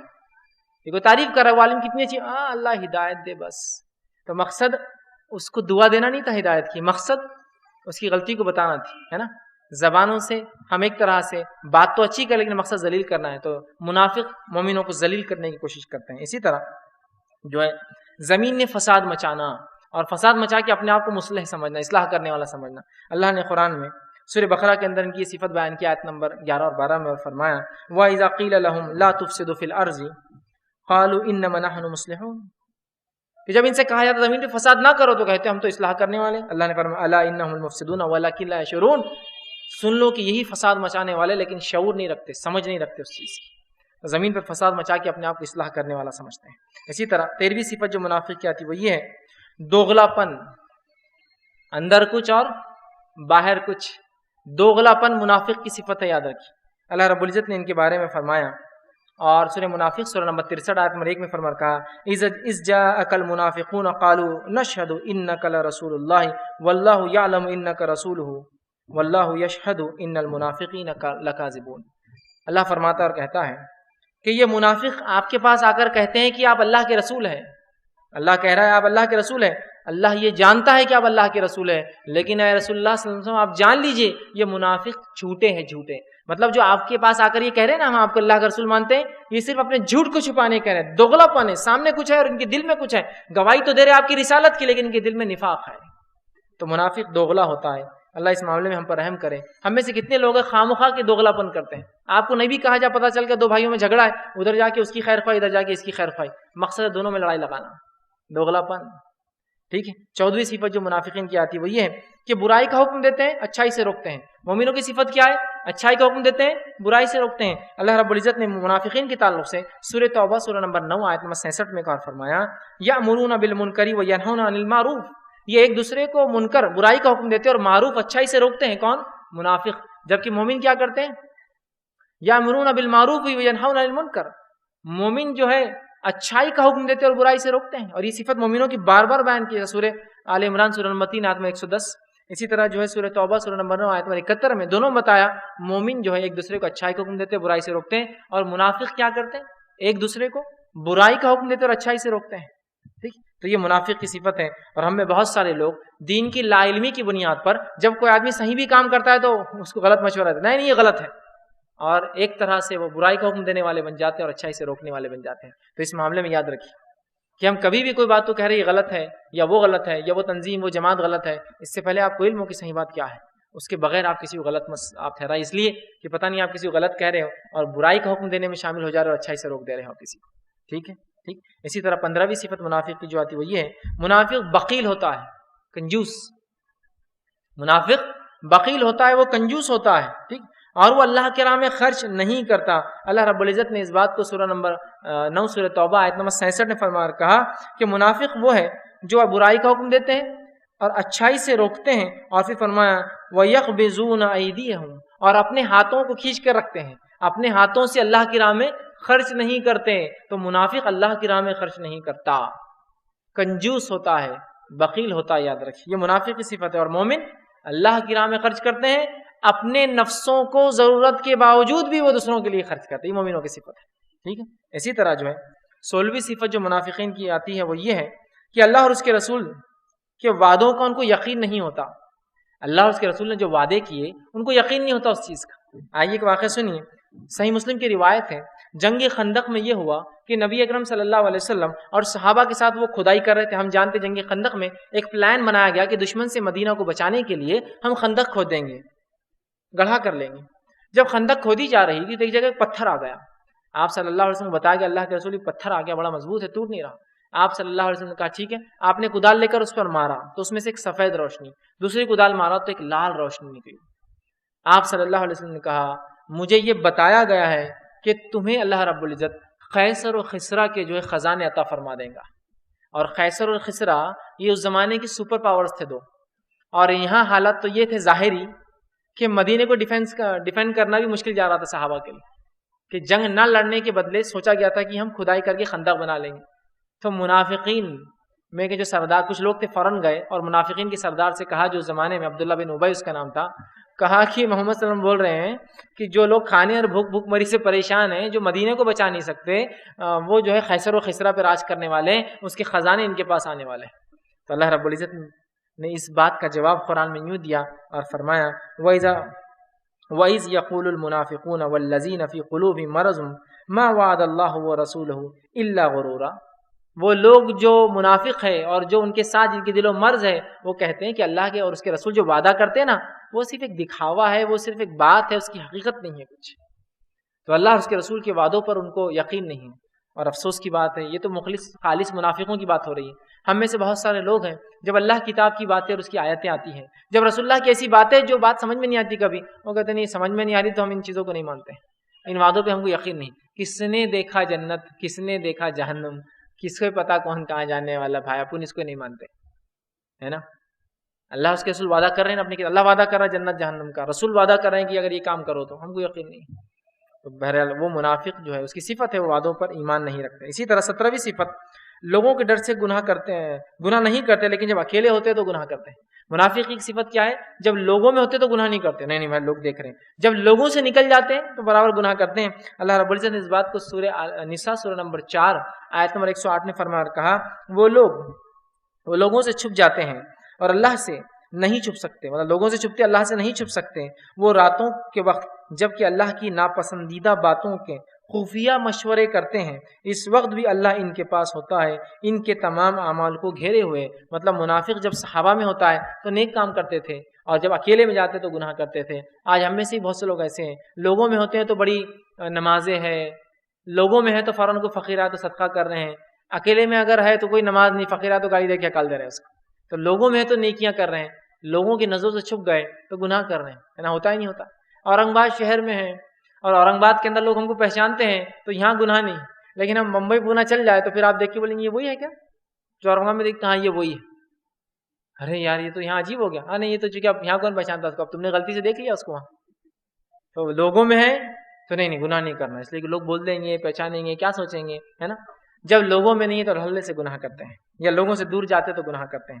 تو یہ جو ہے منافق کی یاد رکھے صفت ہے کہ وہ لوگوں میں گناہ کرتے ہیں, اکیلے میں جو ہے لوگوں کے سامنے گناہ نہیں, کا اکیلوں میں کیا. اسی طرح 18ویں صفت جو منافق کی وہ یہ ہے کہ اپنی قسموں کو آڑ بناتے ہیں اپنے برے کاموں کے لیے. نبی اکرم صلی اللہ علیہ وسلم کے زمانے میں جب منافق کو غلط کام کرتے فوراً اللہ کی قسمیں کھا کر کہتے کہ اللہ کے رسول ہم سچے ہیں, اللہ گواہ ہے, اللہ کی قسم ہم سچے اس معاملے میں. تو اپنی قسموں کو اپنے گناہ کے لیے منافق آڑ بناتا ہے, ٹھیک ہے. اور آج ہم میں سے بہت سے لوگ اپنی قسموں کو اپنے مال بیچنے کے لیے, اپنے گناہوں کو چھپانے کے لیے, لوگوں کی زمین جائیداد اور دنیا کا تھوڑا سا مال لوٹنے کے لیے جھوٹی قسمیں کھاتے ہیں. اللہ نے منافقین کے تعلق سے کہا اور فرمایا سورہ منافق سورہ نمبر 63 آیت نمبر 2 میں, انہوں نے اپنی قسموں کو ڈھال بنا لیا ہے, بس اللہ کے سامنے جو ہے اللہ کی راہ سے رک گئے, بے شک برا ہے وہ کام جو یہ کرتے ہیں. اپنی قسموں کو ڈھال بنا لیا تھا, جیسے جنگ متا میں یہ ساتھ نہ چلے, ٹھیک ہے, اور آ کر جو ہے فوراً قسمیں کھا لی کہ ہم بہت فلاں مسئلہ تھا. اور 3 صحابہ جو نہیں گئے تھے انہوں نے جھوٹی قسمیں نہیں کہا کہ ہم واقعے میں جانا چاہیے تھا, ہم نہیں گئے. پھر اللہ نے ان کی توبہ قبول کی. منافق نے فوراً جھوٹی قسمیں کھائی, رسول اللہ نے سب کو معاف کر دیا, کہا جاؤ. تو اپنی قسموں کو ڈھال بناتے ہیں. آج بہت سے ہم میں سے مسلمان اپنی قسموں کو کسی کا مال لوٹنے, تھوڑی سی محبت حاصل کرنے کسی کی, تھوڑا سا اپنے دوسروں کو سہانبودی سو کہتے ہیں ان کا اپنے طرف رجحان کرنے کے لیے, تھوڑا مال کرنے کے لیے, تھوڑا مال بیچنے کے لیے جھوٹی قسمیں کھا لیتے ہیں. اسی طرح 19ویں جو صفت منافق کی وہی ہے کہ مومن پر آفت اور مصیبت آتی ہے تو خوش ہوتے ہیں, اور مومنوں کو اچھا ہوتا ہے تو ان کو بہت برا لگتا ہے. مومنوں پہ اگر کوئی مصیبت آتی ہے تو خوش ہوتے ہیں, اور اگر مومن خوش ہوتا ہے تو پریشان ہوتے ہیں, ہے نا. جیسا کہ مثال کے طور پر کسی علاقے میں مسلمانوں پہ کوئی مصیبت آ گئی تو ہمیں تو غمگین ہونا چاہیے نا. بہت سے مسلمان بولتے ہیں ہاں بہت مستی میں آئے ہوئے تھے, وہ اچھا ہوا ان کے ساتھ, ایسے ہی ہونا چاہیے تھا. آپ ان کی مصیبت پہ خوش ہیں, آپ ان کی مصیبت پہ یہ کہتے کہ اچھا ہوا وہ لوگ تو ایسے ہی تھے, جبکہ ہم کسی کے اعمال کے داروغہ تھوڑی کہ ہم کو مکمل علم ہو کہ وہ لوگ واقعی میں ایسے تھے نہیں تھے, بس آپ نے ایک عمل دیکھ لیا وہ شہر میں ایسا ہو رہا تھا اور پوروں پہ آپ نے الزام لگا دیا, ہے نہیں. منافق خوش ہوتا ہے جب مومن کو تکلیف ہوتی ہے, اور بڑا غمگین ہو جاتا ہے جب مسلمانوں کو خوشی اور کوئی اچھائی پہنچتی ہے, ٹھیک. اور اللہ رب العزت نے اس بات کو سورہ توبہ سورہ نمبر 9 آیت نمبر 50 سے فرمایا اور کہا کہ جب تجھے کوئی اچھائی پہنچتی ہے نبی یا صحابہ کو اچھائی پہنچتی ہے تو یہ کیا کرتے ہیں, بہت غمزدہ ہو جاتے ہیں, ان کو برا لگتا ہے، ان کو برائی لگتی ہے کہ کیا ہو رہا ہے. اور جب آپ کے بارے میں کہا تصیب کا مصیبت، اور جب تم تک کوئی مصیبت پہنچتی ہے تو یقولو، کہ جب یہ کہتے ہیں کہ ہم نے تو اپنا معاملہ پہلے سے ٹھیک ٹھاک کر کے رکھا تھا، یہ مسلمان ایسے ہی کرتے ہیں. جیسے کہ اگر کوئی جنگ میں صحابہ اور رسول اللہ گئے، وہاں اگر فتح مل گئی تو ان کو غم ہوتا ہے کہ یار یہ کیسے ہو گیا، اور اگر ہار کی خبر ہے تو کہتے دیکھو ہم تو پہلے ہی نہیں گئے تھے نا، دیکھو ہم کو معلوم تھا ایسا ہونے والا، اس لیے ہم مدینہ میں رہ گئے. تو اگر مصیبت آتی ہے تو خوش ہوتے ہیں، اور خوشی اللہ دیتا ہے تو انہیں غم ہوتا ہے. اور آخری صفت جو آج میں رکھنے والا ہوں، 20ویں صفت، وہ یہ ہے کہ اللہ کی کتاب اور اس کے رسول کے حکم کو اپنے لیے جس کو کہیں گے حکم نہیں بناتے، فیصلہ کن چیز نہیں سمجھتے. ٹھیک ہے، اللہ رب العزت فرماتا ہے سورہ نور سورہ نمبر 24 آیت نمبر 48 میں فرمایا وَإِذَا دُعُوا إِلَى اللَّهِ وَرَسُولِهِ لِيَحْكُمَ بَيْنَهُمْ إِذَا فَرِيقٌ مِّنْهُمْ مُعْرِضُونَ. جب ان سے کہا جاتا ہے کہ آؤ اللہ اور اس کے رسول کی طرف کہ یہ تم میں فیصلہ کر دے، تو اے نبی تم دیکھو گے ایک جماعت ان میں سے نکل کر، فریق نکل کر منہ پھیر کر چلی جاتی ہے. پھر آگے فرمایا وَإِن يَكُن لَّهُمُ الْحَقُّ يَأْتُوا إِلَيْهِ مُذْعِنِينَ. لیکن اگر کوئی بات ان کے نفع کی ہو، اگر کوئی فیصلہ ان کے حق میں جاتا ہو تو بڑے خوشی خوشی آپ کے پاس آتے ہیں کہ بہت اچھا فیصلہ ہے. لیکن اگر فیصلہ ان کے خلاف ہو تو ناراض ہو کر چلے جاتے ہیں. جبکہ مومن کی صفت کیا ہے؟ اللہ اور اس کے رسول کی بات ہو، چاہے میرے حق میں ہو چاہے میرے خلاف ہو، میں وہ کام کروں گا. اور منافق اگر حق کی بات ہے تو خوش ہے، ورنہ ناراض ہوتے ہیں. تو یہاں اللہ نے فرمایا وَإِذَا دُعُوا إِلَى اللَّهِ وَرَسُولِهِ، جب کہا جاتا ہے اللہ اور اس کے رسول کی طرف لِيَحْكُمَ بَيْنَهُمْ، تاکہ تمہیں فیصلہ کرے، تو ایک فریق مڑ کر چلا جاتا ہے. یہ بڑی افسوس کی بات ہے کہ آج بہت سارے اختلافات اور مسائل میں ہم اللہ کے رسول صلی اللہ علیہ وسلم، قرآن، اللہ کی کتاب اور اس کے رسول کی سنت کو ترک کر دیتے ہیں، اور اپنی من مانی، اپنی سوچ، اپنی سمجھ، اپنی خواہشات، اپنے اس کی پیروی کرتے ہیں. ہمارے سماج میں ہی ہوتا، ہمارا قبیلہ ہی کرتا، ہمارے خاندان میں ہی ہوتا چلا آیا، اللہ کی کتاب اس کے رسول کیا بولتے ٹھیک ہے، لیکن یہ ہمارے پاس نہیں ہوتا تو ہم نہیں کریں گے. منافق تو خالص مڑ کر جا رہے ہیں. مومن کا شیوا ہے کہ وہ کیا کرتا ہے؟ سمعنا وَأَطَعْنَا، ہم نے سنا اور ہم نے اطاعت کی. جبکہ منافق ناراض ہو جاتا ہے، اگر فیصلہ کوئی کرے اللہ اور اس کے رسول نہیں مجھے پسند نہیں تو ناراض ہو جاتا ہے. مومن کا نہیں. تو کوشش کرے کہ ہر معاملے میں ہم اللہ اور اس کے رسول کو حاکم مانے، اور آپ کا فیصلہ ہمارے لیے جو ہے آخری حد ہو، اور اسی کے مطابق ہم جو ہے وہ کریں. یہ نہیں کہ فیصلہ اگر ہمارے حق میں، ایسا ہوتا ہے نا بہت سے لوگ، وراثت کا مسئلہ ہے. اب وراثت کے مسئلے میں اگر کوئی کہہ رہا ہے کہ بہنوں کا بھی حصہ ہے، تو ارے یار یہ فیصلہ نہیں جمنے والا اپنے کو، اور ڈھونڈتے اپن راستہ. ہاں ارے انہوں بول رہے کہ وہ نہیں دیے بھی تو چلتا، ہاں یہ بہت اچھا ہے، یہ اپنے سوٹیبل دکھ رہا ہے کہ بہنوں کا حصہ نہیں دینا اپنے کو. جبکہ یاد رکھیے وراثت کے معاملے میں اپنے بہنوں کا حصہ دینا، یہ وراثت کا معاملہ علم الفرائض میں آتا ہے. علم الفرائض کا معنی ہوتا ہے یہ وہ علم ہے جس کا دینا فرض ہے، اس کام کا کرنا علم الفرائض بولتے ہیں. اور وراثت کے دینے کے معاملے میں اللہ نے لڑکی کو یا عورت کو اصول بنایا، مرد کو اصول نہیں بنایا. قرآن نے کہا کہ اگر جو حصہ دینا ہے تو مرد کا حصہ عورت سے 2 گنا یا 2 عورت کے برابر ہے. تو گویا مرد کے حصے کے لیے جو پیمانہ ہے وہ عورت ہے. جو پیمانہ ہے، جس پیمانے سے وراثت تقسیم ہوں گی تو مرد کو ڈبل ملتی ہے عورت سے. تو اللہ نے یہ نہیں کہا کہ عورت کا حصہ مرد کا آدھا ہے، اللہ نے کہا مرد کا حصہ عورت کا دگنا ہے. مطلب پیمانہ عورت کو بنایا، مطلب وراثت کی حقدار عورت کتنی ہے کہ وہ پیمانہ ہے اس کے لیے.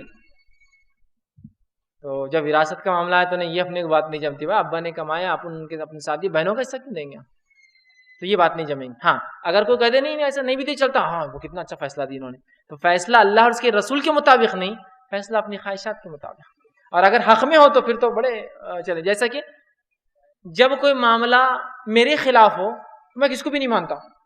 جب کوئی میرا معاملہ میرے حق میں اور اللہ کی کتاب اس کے رسول کی بات تو مانو، کیسے منافق بن گئے تم، چلو. وہ بولتا کیوں پہلے کیس میں نہیں، وہ الگ بات تھی، وہ پرانا معاملہ تھا، اب تو وہ ہے نا اپنے حق کی بات ہے تو اللہ اس کے رسول کی طرف. اور جب اپنے خلاف کو اللہ اور اس کے رسول کی بات لائے تو نہیں یار اپنے پاس تو یہ طریقہ ہی نہیں نا، تو اپن اب یہ سوچ ہی نہیں سکتے اس کے بارے میں. لیکن دوسرا مسئلہ ہے تو نہیں اللہ اور اس کے رسول جو بولتے ہیں نا وہ معاملہ اپنے کو کرنا ہے، اس کے آگے اپن نہیں جا سکتے، یہ اپنے لیے حد ہے. تو کیوں جب اپنے لیے معاملہ اگر سوٹیبل ہے تو قرآن حدیث کا سہارا. اور اس کے لیے بھی پہلے پوچھ لیتے عالم صاحب سے، یہ اپنے حق میں کرے پکا عالم صاحب کوئی اختلاف نہیں ہے، کوئی علم الگ نہیں بولتے، ہاں بہت اچھی بات بول دی آپ نے، اب میں تو قرآن حدیث پہ اڑ گیا. لیکن اگلے کیس میں، اگلے معاملے میں اگر فریق کے حق میں تو نہیں یار وہ سب قرآن حدیث ہے لیکن اب یہاں کہاں ہوتا عمل، کون کر رہا آج کی دنیا میں، ہے نا. تو یہ نہیں ہوا وہی عمل کہ اللہ اور اس کے رسول کو حاکم جب بنایا، جب اپنے مفاد کا معاملہ ہو اور بعد میں ترک کر دیا جب مفاد کا نہ ہو. تو منافق کی صفت ہے اللہ اور اس کے رسول کو حاکم نہیں جانتے ہیں، یاد رکھیے، اور جو فیصلہ اپنے حق میں ہو تو بہرحال وہ مانتے ہیں اور نہ ہو تو پلٹ کر چلے جاتے ہیں۔ اب اگر کوئی انسان خالص منافق تھا اس کی توبہ کیسی ہوگی، اور جو خالص نہیں عملاً تھا اس کی توبہ کیسی ہوگی؟ تاکہ نفاق تو دیکھ لیا، توبہ بھی دیکھ لیتے اس کی۔ انشاءاللہ توبہ اور استغفار میں میرا ایک مکمل عنوان آ رہا ہے، لیکن مختصر یہاں میں اس کو رکھوں گا، ٹھیک۔ تو اگر کوئی خالص منافق تھا تو اس کی توبہ کا طریقہ اللہ رب العزت نے سورہ نساء سورہ نمبر 4 آیت میں 146 سے فرمایا اور کہا اور فرمایا الا الذین تابوا واصلحوا واعتصموا باللہ واخلصوا دینہم للہ فاولئک مع المؤمنین وسوف یؤتی اللہ المؤمنین اجرا عظیما۔ اب منافقین کی توبہ کے بارے میں فرمایا الا الذین تابوا، سب سے پہلے تو توبہ کرے، رجوع کرے، لوٹے وہ صحیح عقیدے کی طرف، تابوا واصلحوا، اپنی اصلاح کرے، وہ جو غلط چیزیں تھی دل میں، کفر تھا ایمان کے بدلے، اسے نکالے، وَاعْتَصِمُوا بِاللَّهِ، اور پھر اللہ کے معاملات کو، اللہ کی رسی کو جو ہے کامل طور سے اللہ پر ایمان لا کے پکڑ لے اخلاص کے ساتھ، وَأَخْلِصُوا دِينَهُمْ لِلَّهِ، اور پھر اپنے دین کو خالص اللہ کے لیے کر دے، وہ دکھاوے کے لیے عبادتیں کر رہے تھے، دوغلا پن کر رہے تھے، وہ نہ کریں، أُولَٰئِكَ مَعَ الَّذِينَ مُؤْمِنِينَ، تو پھر یہ لوگ جو ہے مومنوں کے اندر ہے، یہ مومن ہیں، سوف یؤتی اللہ المؤمنین اجرا عظیما، اور اللہ نے مومنوں کو ان کے اجر کے عظیم بدلے اٹھا کر رکھے ہیں۔ تو یہ تھی خالص منافق کی توبہ۔ اب جس میں صرف نفاق کی کوئی علامت ہو، جیسا کہ وہ جھوٹ بولنا، غیبت کا معاف کرنا، جھوٹ بولنا، وعدہ خلافی کرنا، دوغلا پن کرنا، یا جو بھی میں نے 20 رکھی ہے، وہ اگر کوئی صفت ہو تو اس معاملے میں وہ کیا کرے، وہ توبہ کر لے، وہ توبہ کر لے، اللہ اس معاملے میں توبہ۔ اور توبہ کے لیے وہ کیا کریں گا؟ سب سے پہلے وہ دل میں نادم ہوں گا اس عمل پر، اللہ سے توبہ کریں گا، اور پھر دوبارہ وہ گناہ نہیں کریں گا، اور اگر بندوں کے معاملات اس میں تھے تو وہ معاملات کو لوٹا دیں گا کہ بھائی آپ سے یہ لے لیا تھا، جھوٹ بول کے فلاں کیا تھا، واپس لے لی، تو لوٹا دیں گا۔ تو یہ 4 شرطیں بندوں کے معاملے میں اور 3 شرطیں انسانوں کے مطلب اللہ کے معاملے میں وہ کریں گا، تو انشاءاللہ عزیز اللہ تعالیٰ توبہ قبول کر لیں گے۔ اور اگر منافق نے توبہ نہیں کی، یا جس میں نفاق کی علامت توبہ نہیں کی اور مر گیا، تو خالص منافق کے تعلق سے تو اللہ نے فرمایا سورہ توبہ سورہ نمبر 9 آیت نمبر 68 میں 68 میں وعد اللہ المنافقین والمنافقات، اللہ وعدہ کر چکا ہے منافق مرد اور منافق عورت سے، والکفار اور کفاروں سے، نار جہنم خالدین فیہا، کہ ان کے لیے اللہ وعدہ کر چکا ہے جہنم کی آگ جس میں وہ ہمیشہ رہیں گے، حسبہم ولعنہم اللہ، جس میں ہمیشہ رہیں گے اور ان پر اللہ کی لعنت بھی ہوں گی، ولہم عذاب مقیم، اور یہ عذاب ان سے کبھی ہٹایا نہیں جائیں گا، ہمیشہ اس عذاب میں ڈوبے رہیں گے۔ منافق مرد، منافق عورتیں، ہیپوکریٹ مرد یا ہیپوکریٹ عورتیں جو ہے وومن، یہ لوگ جہنم میں ہمیشہ جلنے والے ہیں، اور کفار، اور ان کو اس میں اللہ کی لعنت بھی ہوں گی، سخت آگ کا عذاب ہوں گا، اور وہ ہمیشہ اس میں رہنے والے ہیں۔ تو انسان کو چاہیے وہ اس اللہ سے جو ہے خالص توبہ کرے، اگر وہ خالص منافق تھا یا نفاق کی علامت ہو تو اس علامت سے توبہ کر لے۔ یہ منافق صرف آگ میں نہیں جلیں گے، چونکہ ان کا نفاق بہت خطرناک جرم تھا، تو یہ کفاروں سے بھی زیادہ خطرناک جلیں گے، اور قرآن نے ان کے بارے میں سورہ نساء سورہ نمبر 4 145 میں کہا فرمایا ان المنافقین فی الدرک اسفل من النار، کہ منافق وہ ہے جو جہنم کے سب سے نچلے گڑھے میں ہوں گے۔ یاد رکھیے جنت اونچی اور اونچائی ہے، اس میں اس کی بلندیاں نیکی کی علامت ہے، نیکوکاروں کے مقامات بلند ہے، اور جہنم گہری ہے، اور جتنا گہرا ہے اتنی سخت عذاب ہے۔ تو منافق سب سے نیچے، اسفل سب سے نیچے ہوں گے جہنم میں، اس لیے کہ ان کا جرم سب سے خطرناک ہے، یہ کافروں سے بھی نیچے چلنے والے ہیں۔ اللہ نے فرمایا ان المنافقین فی الدرک اسفل من النار، منافق وہ ہے جو جہنم کے سب سے نچلے گڑھے میں، ولن تجد لهم نصیرا، اور ان کو وہاں کوئی مددگار نہیں ملنے والا ہے۔ یاد رکھیے، تو یہ تھے منافق، یہ تھے نفاق، اور یہ تھی اس کی کچھ علامتیں۔ ہمیں چاہیے کہ ہم ہر قسم کی اگر نفاق کی کوئی علامت ہم میں ہو تو اس سے اللہ سے خالص توبہ کریں، خالص توبہ کریں، اور کبھی جو ہے ان علامتوں کی طرف جانے کی کوشش نہ کریں۔ اس لیے کہ میرے بھائیوں وہ پہلی 4 تو بہت خطرناک ہے، اگر ہم عمل سے بھی منافق ہوتے ہیں تو وہ 4 مل جائے تو خالص ہو جائیں گے، اور نہ بھی ہو تو توبہ لازم ہے۔ یاد رکھیے، اور توبہ کے جب حدیث میں الفاظ، اس کا مطلب یہ صفتوں سے اپنے آپ کو، ان تمام صفتوں سے اپنے معاشرے، اپنے گھر کو، ان تمام صفتوں سے ہم اپنے سماج کو خالص کر دیں، پاک کر دیں، یہ تمام صفتیں ہمیں کہ منافق کی ایک بھی نہ ہو۔ اور یہ تبھی ہو سکتا ہے جب میں اپنے آپ کو بدلوں، نہیں آپ ان سب مل کے نہیں، انہوں پہلے بدلیں گے، انہوں نہیں، مجھے بدلنا ہے۔ اگر یہ صفتیں ہیں اس کو لکھنا ہے، سارٹ آؤٹ کرنا ہے میں کیا غلطیاں کر رہا ہوں، اور ٹک کرنا ہے ہر سال میں نے کتنی برائیوں کو چھوڑا، انسان کرتا ہے نا، پورا ریمائنڈرز بناتا ہے کہ یہ کام ہے، یہ کام ہے، تو لکھنا چاہیے کیا خطائیں ہو رہی ہیں، کیا کمزوریاں آ رہی ہیں، کیا عبادتیں نہیں ہو رہی، اور ایک ایک چیز کو ٹیکل کرنا چاہیے، اس چیز کے عمل، برائی ہے تو چھوڑنے کی کوشش، اچھائی ہے تو کرنے کی کوشش کرنا چاہیے، اس کے لیے بھی تیاریاں، محاسبہ، حساب کتاب کرنا چاہیے مومنوں نے، جیسا دنیا کے معاملات میں کرتے ہیں اس میں بھی کرنا چاہیے، ٹھیک ہے۔ تو بہرحال کوشش کرے کہ ان صفتوں کو اگر ہو تو ہم نکالیں، اور نہ ہو تو اللہ کا شکر ادا کرے کہ اللہ نے ان صفتوں سے ہماری حفاظت عطا فرمائی ہے۔ بہرحال اسی پر میں اپنی بات کو ختم کروں گا۔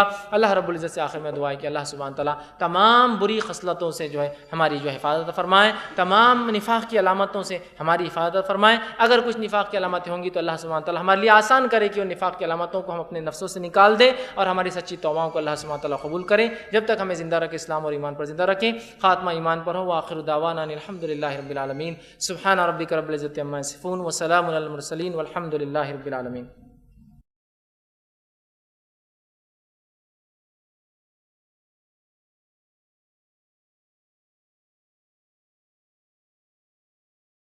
کسی نے ایک سوال کیا، انسان کے دل میں اللہ کے ہونے پر، آپ صلی اللہ علیہ وسلم کے ہونے پر وسوسوں کا آنا بھی نفاق میں شامل ہوگا یا نہیں ہوگا؟ دیکھیے، سب سے پہلی چیز، وسوسوں کا آنا یہ شیطان کی طرف سے ہوتا ہے۔ نماز میں وسوسے، روزہ رکھنے کے بعد وسوسے، وضو کرنے کے بعد وساوس کی وضو ہوا نہیں ہوا، ٹوٹ گیا، کیا شک ہوتا ہے۔ اسی طرح حج اور عمرے کے لیے گئے تو وہاں وساوس کی طواف ساتھ کیا، لیکن پھر بھی پتہ نہیں ساتھ ہوئے نہیں ہوئے کہ احتیاطاً اور ساتھ کر لیتے ہیں، یا پھر ایک بار اور چل جائیں گے، پتہ نہیں پچھلا ہوا نہیں ہوا حج ایک بار، چونکہ کوئی شک ہو رہا کہ اس میں وساوس۔ دیکھیے، وسوسوں کا آنا یہ انسانی فطرت ہے، یاد رکھیے، آتے ہیں وسوسے، اس لیے کہ شیطان مومنوں کے دل میں وسوسے ڈال کے، غلط باتیں ڈال کے، غلط فہمیاں ڈالتا ہے، ٹھیک ہے۔ اور آپ صلی اللہ علیہ وسلم کی ایک حدیث بھی آپ نے فرمایا، شیطان انسان کے پاس آتا ہے اور کہتا ہے یہ چیز کس نے بنائی، یہ چیز کس نے بنائی، یہ چیز کس نے بنائی، اور یہ کہتے کہتے کہتے اللہ کس نے بنایا، اور یہ بول کر نکل جاتا ہے، اور انسان متذبذب پریشان وسوسے میں آ جاتا ہے۔ تو ہمارے لیے سب سے پہلی چیز ہے کہ ہم شریعت کا علم حاصل کریں، شریعت کو سمجھنے کی کوشش کریں، چونکہ انہوں نے جو سوال کیا کہ اللہ کے ہونے پر، رسول اللہ صلی اللہ علیہ وسلم کے ہونے پر وسوسے آ رہے ہیں نا، تو جب انسان شریعت کا علم حاصل کریں گے، اور شریعت کا کیوں، آپ کائنات کا علم بھی حاصل کریں گے تو انشاءاللہ آپ رب تک پہنچ جائیں گے، اللہ تک پہنچ جائیں گے۔ اس لیے کہ عربی کی ایک کہاوت ہے، اونٹ کی اگر مینگنی ہے تو اس کا مطلب اونٹ ہے، مطلب ایک چھوٹی چیز سے آپ ایک بڑی چیز کی علامت پہچان لیتے ہیں۔ سمجھ لیجیے آپ ایک جگہ بیٹھے ہیں، اونٹ کی مینگنیاں ہیں، تو اس سے اندازہ ہو جاتا ہے اونٹ بیٹھا تھا، کبھی اونٹ ہے، مطلب سمجھ رہے۔ تو اسی طرح کچھ چیزوں سے ہم سمجھ جاتے ہیں کسی چیز کا وجود ہے نا، کائنات کا چلنا، صبح اور شام کا ہونا، دن اور رات کا آنا جانا، انسانوں کا اس ترتیب میں رہنا، جانور چرند پرند کا اتنا بہترین نظام، بات چیت کا طریقہ، اور مختلف کارکردگیاں، مختلف صلاحیتوں کا مالک ہونا، اور اتنے کمپلیکیٹڈ ایک سسٹم کا چلنا پوری دنیا میں، یہ چیز کی دلیل ہے کہ کوئی چلانے والا ہے، تو آپ کو کیوں شک ہو رہا ہے؟ لیکن یہ شک نہیں، یہ وسوسہ ہے۔ وسوسہ ایک شک الگ چیز ہوتی ہے، تو یہ وسوسہ شیطان ڈالتا ہے، ٹھیک ہے۔ تو آپ اس کے لیے جو ہم کم کر سکتے ہیں، دینی علم حاصل کیجیے، ان وساوس کو رد کیجیے۔ خیالات، جیسا وسوسہ دل میں آ رہا کہ اللہ ہے کیا، تو فوراً خیالات لائیے اس طرح کے کہ کائنات تو کون چلا رہا، پھر ہاں جواب مل گیا آپ کو۔ وسوسہ دل میں شیطان نے کیا ڈالا، بھائی تم اتنا ہو کرے، اللہ ہے کیا، رسول اللہ تھے کیا، آپ اتنی پرانی ہو، تو فوراً آپ اس کا رد جواب دیں گے، تو دنیا کون چلا رہا ہے، فوراً پھر جو ہے شیطان کو جواب مل جائیں گے، نہیں یہ تو ایمان والا ہے۔ دوسرا، اگر ایمان میں کمزوری ہو تو اس کے لیے ایک دعا آتی ہے، رضیت باللہ ربا وبالاسلام دینا وبمحمد نبیا، یہ دعا آپ پڑھ سکتے ہیں۔ اس لیے کہ عمر ابن خطاب رضی اللہ عنہ ایک مرتبہ آپ صلی اللہ علیہ وسلم موجودگی میں تھے، اور آپ توریت کا نسخہ پڑھ رہے تھے۔ نبی اکرم صلی اللہ علیہ وسلم جب دیکھا آپ توریت پڑھ رہے ہیں جبکہ آپ ہدایت دے رہے تھے، تو آپ بڑے ناراض ہوئے اور آپ کا چہرہ لال ہو گیا۔ ابوبکر صدیق رضی اللہ عنہ کھڑے تھے، آپ نے عمر ابن خطاب کو جھنجھوڑا اور کہا، عمر تمہارے ماں باپ تم کو گم پائے، یہ عربی میں محاورہ ہے کسی کو بولنے کے لیے یا چڑ بتانے کے لیے کہ بھائی ہم ناراض، تم دیکھ نہیں رہے اللہ کے رسول کا چہرہ کتنا لال ہو گیا۔ جب آپ نے دیکھا تو آپ نے بہت غصے میں تو کہا، رضیت باللہ ربا وبالاسلام دینا وبمحمد نبیا، میں راضی ہوں کہ اللہ میرا رب ہے اور محمد صلی اللہ علیہ وسلم میرا نبی ہے اور اسلام میرا دین ہے۔ مطلب میں توریت اس لیے نہیں پڑھ رہا تھا کہ میں اسلام کو کمتر سمجھتا ہوں، اگر کوئی کمزوری ہے تو فوراً آپ نے اس کو ادا کر دیا ان جملوں کو، تو آپ ان جملوں کو ادا کیجیے، ٹھیک ہے، کہ اللہ میرا رب ہے۔ اور یہ بہرحال حسن المسلم کے نام سے ایک بہترین کتاب آتی ہے دعاؤں کی، اس میں ثابت شدہ دعائیں، علی القحطانی نے وہ کتاب لکھی ہے، ثابت شدہ دعائیں، اور تقریباً ہر دعائیں اس میں نماز کے پہلے سے لے کر نماز کے بعد میں، صبح اور شام، اٹھتے اور بیٹھتے کھانے، بہت اچھی کتاب ماشاءاللہ، چھوٹی پاکٹ سائز میں بنائی گئی کمپنیوں تاکہ ایک انسان جیب میں رکھے، ضرور لے، اس میں یہ دعائیں سب ہے، ایمان میں شک ہونے کی دعا یا مختلف اور بھی چیزیں، بہرحال تو یہ وساوس ہے۔ لیکن ایک بات میری تاکید بہرحال آپ ضرور یاد رکھیں، جس کو بھی وسوسے آتے کسی بھی معاملے میں، وسوسے کے آنے کی وجہ سے وسوسوں کو کبھی شک میں تبدیل مت ہونے دیجیے۔ شک الگ چیز ہے، وسوسے صرف خیالات ہے، شک وہ ہوتا ہے جب وہ خیالات پکے ہو جاتے ہیں۔ وساوس کو وساوس کے لمٹ میں رہنے دیجیے، اور وسوسے کے آنے سے عبادت مت ترک کیجیے۔ بہت سے لوگ کہتے ہیں میں نماز پڑھتا لیکن وسوسے آ گئے میں نماز چھوڑ دی، تو میں کہتا ہوں آپ کی مثال ایسی ہے کہ میرے گھر پر تجوری میں مال تھا بہت سارا، تو چور آ رہے تھے، تو میں نے تجوری کھلی چھوڑ دیا۔ اب بہت چور آ رہے ہیں نا، بہت مشکل ہو رہی، تجوری کھلی چھوڑ دو۔ ایمان والے کے پاس شیطان آتا ہے نا، کیا بے ایمان کے پاس شیطان آتا ہے؟ ایمان والے کے پاس آتا ہے۔ چور کہاں آتا ہے؟ جب مال ہوتا ہے۔ شیطان کہاں آتا ہے؟ جب ایمان ہوتا ہے۔ تو وساوس شیطان کیوں ڈال رہا؟ آپ ایمان والے ہیں، تو وساوس کا آنا میں تو کہتا ہوں آپ کی ایمان کی علامت ہے۔ اب اپنے ایمان کو آپ ڈیفنس میں کھڑے ہو جائیے اس کی۔ وساوس نماز میں ہو، عبادتوں میں ہے، طہارت میں، سب کو نکال کر پھینک دیجئے اور یقینی کر لیجئے۔ اور جب کسی بات کو یقینی کرنا ہے نا، تو اس کے لیے شریعت کا احکامات کا علم حاصل کیجئے، وہ علم آپ کو پختہ کریں گا کہ وضو ہوا نہیں ہوا، وسوسہ آ رہا ہے، آپ کو پاس علم ہے شریعت کے مسائل کا، پختہ علم ہے کہ وضو کب ٹوٹتا ہے، آپ کہیں گے نہیں میرا وضو باقی ہے، وساوس باز ہو جائیں گے، آپ اپنی عبادت کرتے رہیں گے۔ تو وساوس کے لیے، کمزوری ایمان کے لیے وہ دعا پڑھیے، رہا وسوسوں کو جواب دیجیے، وسوسوں کو شک میں تبدیل مت ہونے دیجیے، اور وسوسوں کی بنیاد پر عبادتیں مت چھوڑیے، اس لیے کہ یہ تو شیطان آپ کے پاس آ رہا ہے، مطلب ایمان ہے، اور اگر آپ نے عبادت چھوڑ دی تو مطلب چور آئے اور آپ نے اپنی تجوری کھلی چھوڑ دی، اس طرح سے ہو جائے گا۔ جی السلام علیکم فیض بھائی، میرا سوال یہ ہے، میرا نام فہد بن سالمین بن ماضی ہے، میرا سوال یہ ہے کہ آج معاشرے میں جو ہمارے مسلم بھائی ہے جو مخبر بن چکے ہیں، تو کیا یہ بھی منافق ہے جو اپنے مسلم بھائیوں کو نقصان پہنچا رہے ہیں؟ جی، بھائی نے ایک سوال کیا کہ وہ مسلمان جو دوسرے مسلمان کی مخبری کرتا ہے، مطلب ایسی خبروں کا پہنچانا جو خبریں پہنچانے کی، اس کی مخبری کس کو کہتے ہیں پہلے آپ وہ سمجھ لیں، کہ ایسی خبروں کا دوسروں تک پہنچانا جو خبریں کسی کی خفیہ ہو، اور ان خفیہ خبروں کو جو آپس میں لوگ ڈسکس کر رہے ہیں کسی ایک منصوبے کے تحت، کسی ایک عزم کے تحت، کسی ایک نظم کے تحت، کسی ایک جماعتی سسٹم کے تحت، ان ارادوں کو، ان باتوں کو ایسے لوگوں تک پہنچانا جن تک پہنچنا اس کے لیے نقصان دہ تھا، اس کو بولتے ہیں خبر یا مخبری، اسی کو عام جاتا ہے، اور وہ کرنے والے کو مخبر کہا جاتا ہے۔ ٹھیک، تو لہٰذا بھائی نے سوال کیا، ایسے لوگ جو مسلمانوں کو نقصان پہنچانے کے لیے، ابھی کوئی ضروری نہیں کوئی محکمات تک، کہیں بھی خبر پہنچانے والے کہ بھائی یہ گروپ کی خبر وہاں پہنچا دی تاکہ جھگڑا ہو جائے، ان کی بات وہاں تک لگا دی تاکہ فلاں ہو جائے، تو ایسے لوگوں کیا معاملہ ہوگا؟ تو دیکھیے اس معاملے میں سب سے پہلی چیز، اگر حکومت کے طرف سے ایسے کچھ کام ہوتے ہیں اور ایسے کچھ محکمے بنائے جاتے ہیں جن محکموں کے تحت حکومت کو معلوم کرنا ضروری ہے کہ شہر میں کیا ہو رہا ہے، اور یہ اگر ضرورت ہے جس سے انسانی تحفظ، انسانی جان کے تحفظ کا تعلق ہے، تو ایسی مخبری جائز ہے۔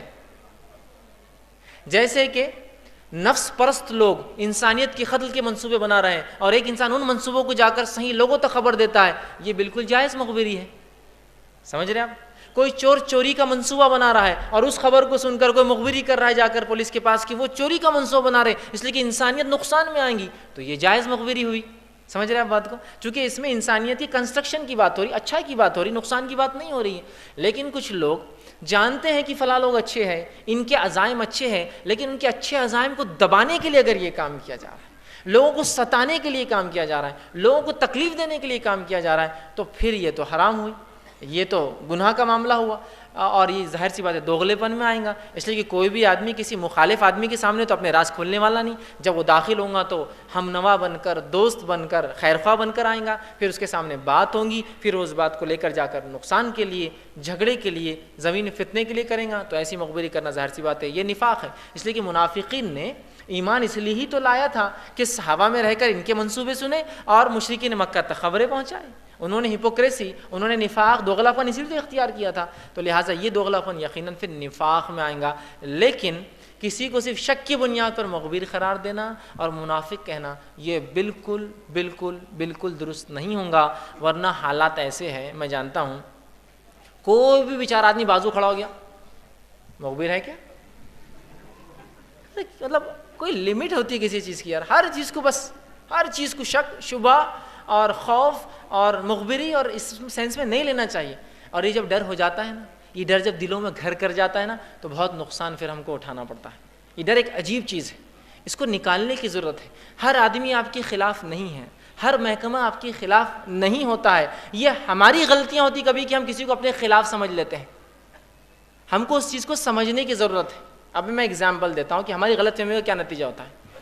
میرا جو بیٹا ہے عبد الرحمن بہرحال وہ 2 سال کا بھی بہرحال 2-2.5 سال کا تھا، تو مجھے ایک دن بولنے لگا کہ دیکھیے ابو جی یہ پولیس اسٹیشن رہتا، پولیس اسٹیشن سامنے جا رہا تھا، یہاں اچھے لوگ نہیں جاتے، تو میں آپ کو ہدایت کر رہا ہوں کبھی نہیں جانا آپ۔ تو میں نے کہا انشاءاللہ بیٹا میں کبھی نہیں جاؤں گا، اور پولیس والے بہت خطرناک لوگ ہوتے ہیں۔ تو میں نے گاڑی روک کے پوچھا آپ کو کس نے کہا پولیس والے بہت خطرناک ہوتے ہیں؟ نہیں مجھے معلوم ان کے پاس بندوق رہتی بولے۔ تو میں نے کہا بیٹا بندوق تو حفاظت کے لیے ہوتی ہے انسانوں کے، نہیں اس سے وہ نا کس کو بھی مار دیتے۔ میں نے کہا آپ نے کہیں دیکھا کسی کو مارتے؟ دیکھیے اتنا سا بچہ ہے لیکن ماحول نے پولیس ایسا فلاں۔ تو میں نے گاڑی روک کر کہا چلو اپنے ایک پولیس والے سے پولیس اسٹیشن جا کر ملتے، نہیں یار وہ کچھ بھی کرتے ہیں۔ میں نے کہا آپ چلیے میرے ساتھ، ٹھیک، یہ لوگ حفاظت کے لیے ہوتے ہیں۔ میں نے اس کو ایک پولیس والے سے ملا لے جا کر کہ دیکھیے یہ پولیس والے ہیں، یہ بندوق رکھتے ہیں، یہ حفاظت کے لیے کرتے ہیں، ایسا نہیں۔ تو پھر اگلے بار جب مجھ سے ملا ہو تو مجھ سے کہا کہ یہ پولیس اسٹیشن رہتا اس میں اچھے لوگ نہیں جاتے لیکن کبھی کبھار جاتے ضرورت کے تحت، اور پولیس والے جو بندوق رہتی نا وہ اچھے کام کے لیے استعمال کرتے برے کے لیے۔ میں نے کہا ہاں اب تمہارے کانسیپٹ رائٹ ہے۔ تو اتنا چھوٹا بچہ ماحول سے سیکھا ہوں گا نا اس نے بات کی پولیس جیسے، تو ہم ہر چیز کو اپنے خلاف کیوں سمجھتے ہیں؟ مجھے اس بات سمجھ میں نہیں آتی۔ ہماری حفاظت کے لیے کچھ چیزیں بنی ہیں، ہمارے معاملات کو درست کرنے کے لیے کچھ بھی ہو سکتا ہے، غلط لوگ ہر جگہ ہوتے ہیں، اس میں کوئی دو رائے نہیں، لیکن ایک آدمی کی غلطی سے پورے محکمے، پورے ڈپارٹمنٹس، پورے لوگ، پوری قوم، پوری نسل اور پورے اس کو آپ بدنام نہیں کر سکتے۔ اس بات کو سمجھنے کی ضرورت ہے، بہت سخت ضرورت ہے۔ تو کبھی کیا ہوتا ہے معلوم آپ کو کہ ہمارا وہ ذاتی ڈر جو کسی چیز کے بارے میں ہم خود بنا لیتے ہیں، وہ ڈر سب سے زیادہ نقصان دہ ہوتا ہے وہ اصل چیز سے بھی۔ اصل چیز کیا نقصان کریں گے وہ سیکنڈری ہے، آپ کا ڈر آپ کو برباد کر دیتا، سمجھ رہے آپ؟ تو لہٰذا مخبری اگر صحیح معنی کے لیے، صحیح کام کے لیے کی جائے، کنسٹرکٹیو وے کے لیے کیے جائے، اچھے مفادات کے لیے کیے جائے، انسانیت کے بڑے فائدے کے لیے کیے جائے، تو یہ حکومتوں کی طرف سے ہو سکتے ہیں، کروائی جا سکتی ہے، اور یہ انسانی فائدے کے لیے۔ رہا وہ مخبریاں جو انسانوں کو لڑانے کے لیے ہوتی ہے، جھگڑا کرانے کے لیے ہوتی ہے، نقصان پہنچانے کے لیے ہوتی ہے، تباہی کرنے کے لیے ہوتی ہے، ستانے کے لیے ہوتی ہے، شریعت میں حرام ہے، اور ایسا کرنے والا دوغلا آدمی کہلائیں گا، اور اس میں منافقت کی وہ صفت ہو سکتی ہے۔ اور ایک انسان کی بات سن کر دوسرے کو پہنچانا جب کہ وہ پسند نہیں کرتا، یہ گناہ کا باعث ہے، اور بہت ساری روایتیں اس کے تعلق سے ملتی ہے کہ ایسا نہیں کرنا چاہیے۔ کسی نے سوال کیا اگر کسی نے اپنے پاس کوئی چیز لا کر رکھی اور بعد میں وہ بھول گیا کہ اس چیز کو اس کو لے جانا بھول گیا، جس کے پاس چیز رکھی ہوئی تھی اس نے اس چیز کو استعمال کر لیا اور چیز دینا بھول گیا، اس کے بارے میں کیا حکم ہے؟ کسی نے ایک اچھا سوال کیا، چونکہ منافق کیا کرتا ہے؟ امانت میں خیانت کرتا ہے۔ ان کا سوال ہے کوئی شخص نے آپ کے پاس کوئی چیز لا کر دی، آپ نے وہ رکھی لیکن کسی مصلحت کے تحت استعمال کر لی، اب وہ تو بھول گیا، آپ بھی بھول گئے، اس معاملے میں کیا کیا جائے؟ تو دیکھیے اس معاملے میں ایک بہت بہترین حدیث ملتی ہے، حدیث رکھ دیتا ہوں تو بات سمجھ میں آ جائیں گی۔ صحیح مسلم کی جو روایت ہے وہ یہ ہے کہ 3 لوگ گفا کے اندر چلے گئے اور اوپر سے ایک پتھر گرا، بارش ہوئی، پتھر گرا اور آ کے اس کا منہ بند ہو گیا۔ ان تینوں لوگوں نے یہ سوچا کہ اپنی نیکی کو ہم وسیلہ بناتے ہیں کوئی نہ کوئی، جس کے ذریعے اللہ سبحانہ تعالیٰ اس مصیبت کو ہٹا دیں گا۔ اس میں سے جو تیسرا شخص تھا، پہلے 2 کا تفصیلی واقعہ، تیسرے نے یہ کہا اے اللہ میرے پاس ایک شخص نوکری کرنے آیا، اس نے کچھ کام کیا اور کچھ پیسہ کمایا لیکن وہ پیسہ لے جانا بھول گیا، میں نے اس پیسے کو لے کے اپنے بزنس میں انویسٹ کر دیا اور اس کے بعد میں نے اس انویسٹمنٹ پہ بہت کمایا، اتنا کمایا کہ میری جائیداد 2 پہاڑوں کے بیچ میں ہو گئی، مطلب اتنے اونٹ، اتنی بکریاں اور اتنے مویشی ہو گئے کہ میری جائیداد 2 پہاڑوں کے بیچ میں ہوئی۔ وہ شخص کئی زمانے بعد آیا اور کہا اے شخص میں نے تیرے پاس کچھ دن کام کیا تھا، وہ اجرت مجھے واپس دے۔ تو اس نے کہا کہ یہ جو کچھ 2 پہاڑ کے بیچ میں تیری اجرت سے میں نے کمایا تھا، اس نے کہا مذاق مت کر، میں نے 1-2 دن کچھ دن کام کیا تھا، کیا اجرت بنتی ہے؟ تو کہا تیری وہ اجرت میں نے رکھ لی تھی اور انویسٹ کر دی اور اس کے بدلے میں نے یہ کمایا، یہ سب تیرا ہے۔ اور وہ کہتا ہے اے اللہ اس نے ہر چیز میری لے گیا جو میں نے اس کے پیسے پہ کمایا تھا 2 پہاڑ کے بیچ میں، اور میں نے تیری رضا کے لیے سب کچھ دے دیا اس کو جو تھا، اگر یہ کام میں نے تیرے لیے اخلاص سے کیا تھا تجھے قبول ہے تو اس مصیبت کو ہٹا دے۔ اور وہ پتھر ہٹ گیا اور اس گفا میں سے وہ نکل گئے۔ اس حدیث میں کیا پتہ چلا؟ اس شخص نے کام کیا تھا، اس کی امانت اس کے پاس رہ گئی تھی۔ امانت ایک ایسی چیز تھی جس کا استعمال ضروری تھا۔ پیسہ رکھ کے کیا کرتا؟ اس نے سوچا انویسٹ کرتا ہوں اور اس کا بدلہ اسی کو دوں گا جس کے نام سے کر رہا ہوں، ہے نا؟ جیسا مثال کے طور پہ کسی نے آپ کے ساتھ اپنی بکری امانت کے لیے رکھی، اب بکری کو آپ کو دودھ بھی دھونا پڑے گا ورنہ مر جائیں گی نا دودھ کی وجہ سے، آپ کو کھلانا بھی پڑے گا اس کو، سمجھ رہے آپ بات کو؟ تو یہ تو ایک ایسی چیز ہے جس کا استعمال ضروری ہے ورنہ وہ چیز تو خراب ہو جائیں گی، سمجھ رہے آپ؟ اب اس نے پیسہ کمایا تھا، اب پیسہ رکھ کر کیا کرتا اس کے نام سے؟ انہیں انویسٹ کر دیا اس کے نام سے تاکہ میرا بھائی جب بھی آئے اس کو میں بدلا دوں، اور اتنا اللہ نے برکت دے دی چونکہ اس کی آزمائش ہونے والی تھی اور یہ اس کو دنیا میں اس کا فائدہ اور آخرت میں ملنے والا تھا کہ وہ مال اتنا پھیل گیا کہ 2 پہاڑوں کے بیچ میں ہوا اور یہ آدمی نے آ کے پورا مال لے گیا اور اللہ کے لیے اس نے سب کچھ دے دیا۔ تو اس سے پتہ چلتا ہے کہ اگر آپ کے پاس کسی نے کوئی امانت رکھی اگر یہ کہہ کے رکھی کہ استعمال نہ کرنا تو آپ ہرگز استعمال نہ کریں، لیکن مصلحتوں کے تحت اگر وہ رکھ کر فائدہ نہیں ہے اور رکھنے سے وہ چیز خراب ہو سکتی ہے اس شخص کی، اگر وہ آ جائے تو کام بھی تو آئے نا بیچارے رکھے. جیسا مثال کے طور پر کسی نے آپ کے گھر میں گاڑی پارک کر دی اور آپ اس سے وہ کہے کہ بھائی اس کو استعمال نہ کریں، الا کہ ایسا لگے کہ مجبوری ہے. اب وہ 10 سال چلا گیا تو آپ اس گاڑی کی جگہ خراب ہو رہی ہے، اس کے ٹائر خراب ہو جائیں گے، وہ پوری برباد ہو جائیں گے. بس اگر آپ فہم کے تحت یہ سوچیں کہ اگر اس کا کچھ استعمال کرتا ہوں اس سے کچھ بینیفٹ ہوگا تو اپنے بھائی کو دے دوں گا جب آئیں گا، کھڑے کھڑے تو وہ ہوں گی، اور استعمال کروں گا تو مینٹین بھی کر کے رکھوں گا اسی گاڑی کو جب کہ میرا بھائی آئے تو فائدہ بھی ہو. تو یہ بات صحیح ہے. کسی نے گھوڑا دے دیا آپ کا تو گھوڑے کو گھاس کھلائیں گا، خالی رکھیں گا بھائی امانت ہے، استعمال نہیں کروں گا تو گھوڑا کھڑے کھڑے خراب ہو جاتا ہے. آپ کو پتہ ہے گھاس کھائیں گا تو آپ استعمال بھی کر سکتے چونکہ آپ اس میں انویسٹ بھی کر رہے ہیں. ٹھیک ہے، تو مصلحت کے تحت آپ اگر استعمال کر لیتے ہیں اس کی چیز کو تو بہرحال جب بھی وہ شخص آئیں گا آپ کو وہ چیز پوری واپس دینا ہوں گی، اور اس کے بنیاد پر جو جو فائدے ہوئے ہوں گے سارے فائدے اس کو واپس دینے پڑیں گے آپ کو. ورنہ ہوتا ہی جیسا مثال کے طور پر میں نے ایک پلاٹ لیا، میرے بھائی نے ایک پلاٹ لیا، میں نے پلاٹ اپنا لیا، گھر بنا لیا، میرے بھائی کے پلاٹ کو فینسنگ کیا اور میں حفاظت کرتے رہا. پلاٹ جب لیے تھے 3000 روپے کا پلاٹ تھا، بھائی جب 10-20 سال بعد آیا تو 4 کروڑ کا پلاٹ ہو گیا. اب میں بولتا ہوں جاؤ میاں اتنے دن سے تم کہاں تھے، ہم اس کو بچا رہے تھے، انہیں قبضہ کر رہا تھا فلاں. اب میں نہیں دیتا، اور میں نے کارپوریشن سے پورا معاملہ فٹ کر لیا، سب کر کے اس پہ قبضہ کر کے بیٹھ گیا. اور جب تم کو 3000 میں لیتا نہیں، یہ 3000 لو تمہارے واپس، جاؤ چلو ہو گیا تمہارا معاملہ، ہم نہیں سنبھال. امانت یاد رکھیے اگر رکھی جائے اور 1000 سال بعد آ کے بھی کوئی بتا کہ امانت میری تھی، آپ کو اس کو اٹھا کے ویسے ہی دے دینا پڑے گا، چاہے اس کی قیمت جو بھی ہو، آسمانوں کو چھو رہی، چونکہ وہ کیا تھی، امانت آپ کے پاس. اگر آپ کو اس کی حفاظت نہیں کرنا تھی تو آپ بول دیتے بھائی دیکھو بھائی تمہارا پلاٹ ہے، میں کچھ بھی نہیں دیکھوں گا اس کو، میرا کام نہیں ہے، تم کو کیا کرنا ہے کر لو. تو وہ ایک الگ شکل تھی، آپ نے کہا نا میں حفاظت کروں گا رکھوں گا، بعد میں نیت نہیں بدل سکتے آپ چاہے اس کی قیمت جو ہو. تو لہٰذا اگر کوئی شخص نے امانت رکھی ہو، ٹھیک ہے، اور آپ نے استعمال، میں کیا کہہ رہا ہوں، استعمال کب، جب ضرورت ہو، اس کے پیچھے حکمت ہو اور وہ مجبوری ہو استعمال اس کی. یہ نہیں کہ کسی نے آپ کا زیور رکھا 1 مہینے کے لیے، آپ بول رہے بھائی زیور خراب ہو جائیں گا اور پہن کی گھوم رہی ہے آپ کی بیوی اس کا زیور، اور وہ آ کے بول رہا ہے یہ زیور تو میری بیوی کا دکھ رہا ہے، یہ زیور تو اس کی کوئی رشتہ دار بول رہے کہ وہ تمہارے پڑوسی کے پاس تھا، اور وہ بول رہے نہیں وہ پڑا ہو تو 1 مہینہ ہم نے استعمال کرنا ہے. یہ نہیں، یہ ایک لانگ ٹرم کی بات ہو رہی ہے. یہ ایک ایسی بات ہو رہی ہے زیور آپ 1000 سال بھی رکھیے، سونا وہ 1000 سال بعد بھی سونا ہی رہتا ہے، اس کو کوئی نقصان نہیں ہوتا ہے، اس کی اجازت نہیں دی جائیں گی. سمجھ رہے ہیں بات کو؟ تو یہ چیز کو سمجھنا ہوگا، ماحول معاشرہ زمین زمانہ حالات وہ چیز جو رکھی جا رہی ہے، لیکن اس کا ہرگز مطلب نہیں کہ 1-2 مہینے 2-4 دن کے لیے بھی ہو اور آپ اس کو استعمال کریں. اس کا معنی ایک طویل وقفہ ہو سکتا ہے، اور چیزوں کے اعتبار سے بھی یہ مسئلہ ڈیپینڈ ہے. لیکن اگر آپ نے استعمال کرنا نہیں چاہیے سب سے پہلے چھوٹی موٹی چیز ہو تو، لیکن اگر استعمال کر لی ہو اور وہ چیز شخص آ جائے تو آپ اس کو وہ چیز ہو بہو لوٹا دیں، اور اگر اس چیز کی بنیاد پر کچھ بینیفٹس فائدے ہوئے ہو تو ان فائدوں کو بھی اس شخص کو بغیر چھپائے کے دے دے. ورنہ یہ نہیں کہ بھائی تم نے تو، اگر وہ شخص جو حدیث میں آتا ہے چاہتا تو جھوٹ بول سکتا تھا نا، کتنی اجرت تھی تمہاری، کیا کمائے تم نے، 2 سکے چاندی کی، چل لو 2 سکے چاندی کی، لیکن اس نے سچ بولا کہ یہ پورا وہ 2 سکے چاندی ہے جو بھی ہوں گا میں نے کمایا. اور اجرت کیا ہوں گی یار، مطلب وہ اس کے پاس نوکر تھا، نوکری کو کیا ملتا ہوں گا، جیسا آج بھی کم ملتا اس زمانے میں کچھ نہ کچھ تھوڑا بہت ہی ملتا ہوں، لیکن اس نے لگا دیا، اللہ نے برکت دے دی اس کے آزمائش کے لیے اور اس کو ایک وسیلہ بنا دیا دنیا میں ایک مصیبت ہٹانے کا. تو بہرحال استعمال نہ کرے، مجبوری الگ چیز ہے، لیکن وہ شخص آ جائے تو وہ چیز بھی اور جو بینیفٹ اس سے آیا پورا اس کو آپ ہو بہو جیسے کہ ویسا لوٹا دیں گے. السلام علیکم، جی میرا نام بلال احمد ہے، جانا ضلع کا رہواسی ہوں، یہاں پر مہمان کی حیثیت سے ٹھہرا ہوں. یہ میرا سوال ہے کہ آپ نے نفاق کی 2 قسمیں بتائی، نفاق اعتقادی، نفاق عملی. 20 نشانیاں بتلائی، جس میں سے نفاق اعتقادی کون سی، نفاق عملی کون سی، نفاق اعتقادی کون سی اس کے اندر؟ جی 20 میں سے. دوسرا سوال یہ کہ اللہ نے قرآن پاک کے اندر منافق کے لیے جو سزا بتلائی کہ ان المنافقین فی الدرک الاسفل من النار، نفاق اعتقادی کے لیے، تو نفاق عملی کے لیے کون سی؟ میں نے ایک سوال کیا کہ جو میں نے نشانیاں بتائی 20، تو وہ نشانیوں میں نے وہ نہیں کیا کہ اعتقاد وہ عملی تھی یا اعتقادی تھی.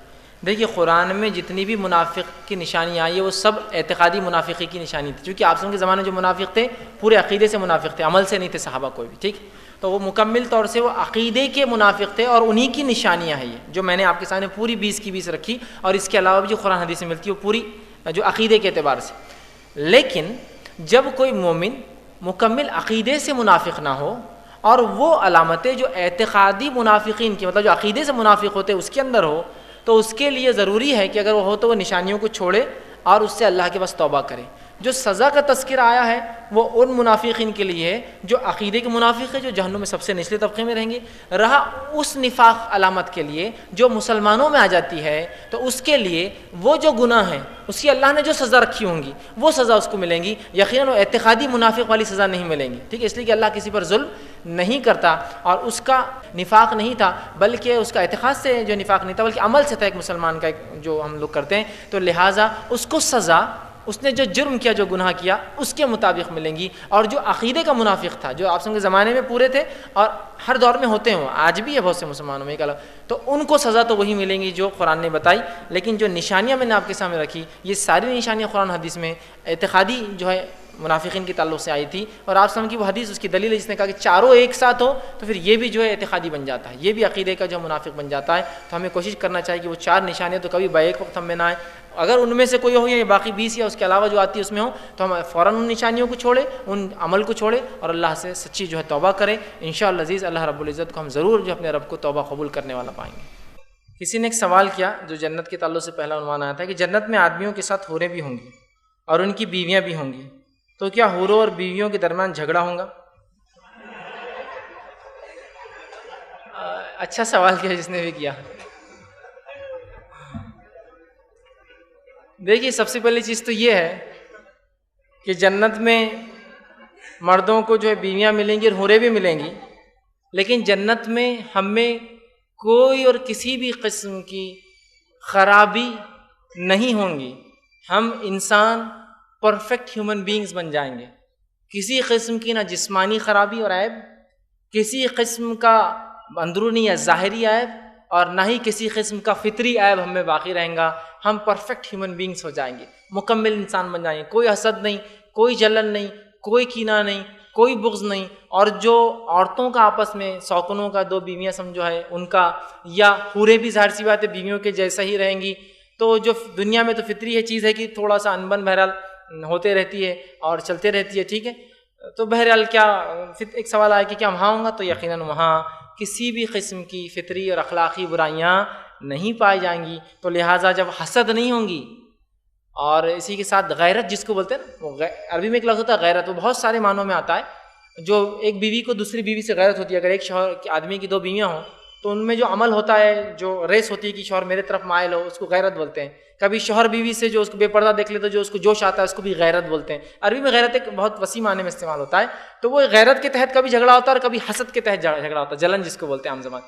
تو وہاں نہ حسد ہوں گی نہ وہ غیرت ہوں گی جو غلط ہوتی ہے جس کی وجہ سے انسان برائی کرتا ہے، ٹھیک ہے. ایسا کوئی معاملہ وہاں نہیں ہوگا اور انسان پرفیکٹ ہوگا. تو انشاءاللہ عزیز وہاں کسی قسم کا جھگڑا یا اس قسم کی باتیں نہ آپس میں بیویوں میں ہوں گی، اگر انسان کی دنیا میں ایک ساتھ بیویاں تھیں، نہ ہی جو ہے حوروں اور جو ہے عورتوں میں اس طرح کا کوئی معاملہ ہو. السلام علیکم، میرا نام سید احسن ہے، پیشے سے تجارت. سوال 2 ہیں.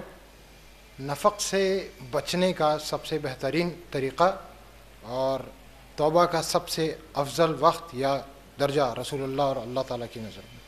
میں نے سوال کیا کہ تو پہلی چیز کی جو ہے نفاق کی علامتیں جو ہے اس سے بچنے کا یا منافقت سے بچنے کا سب سے بہترین طریقہ کیا ہے.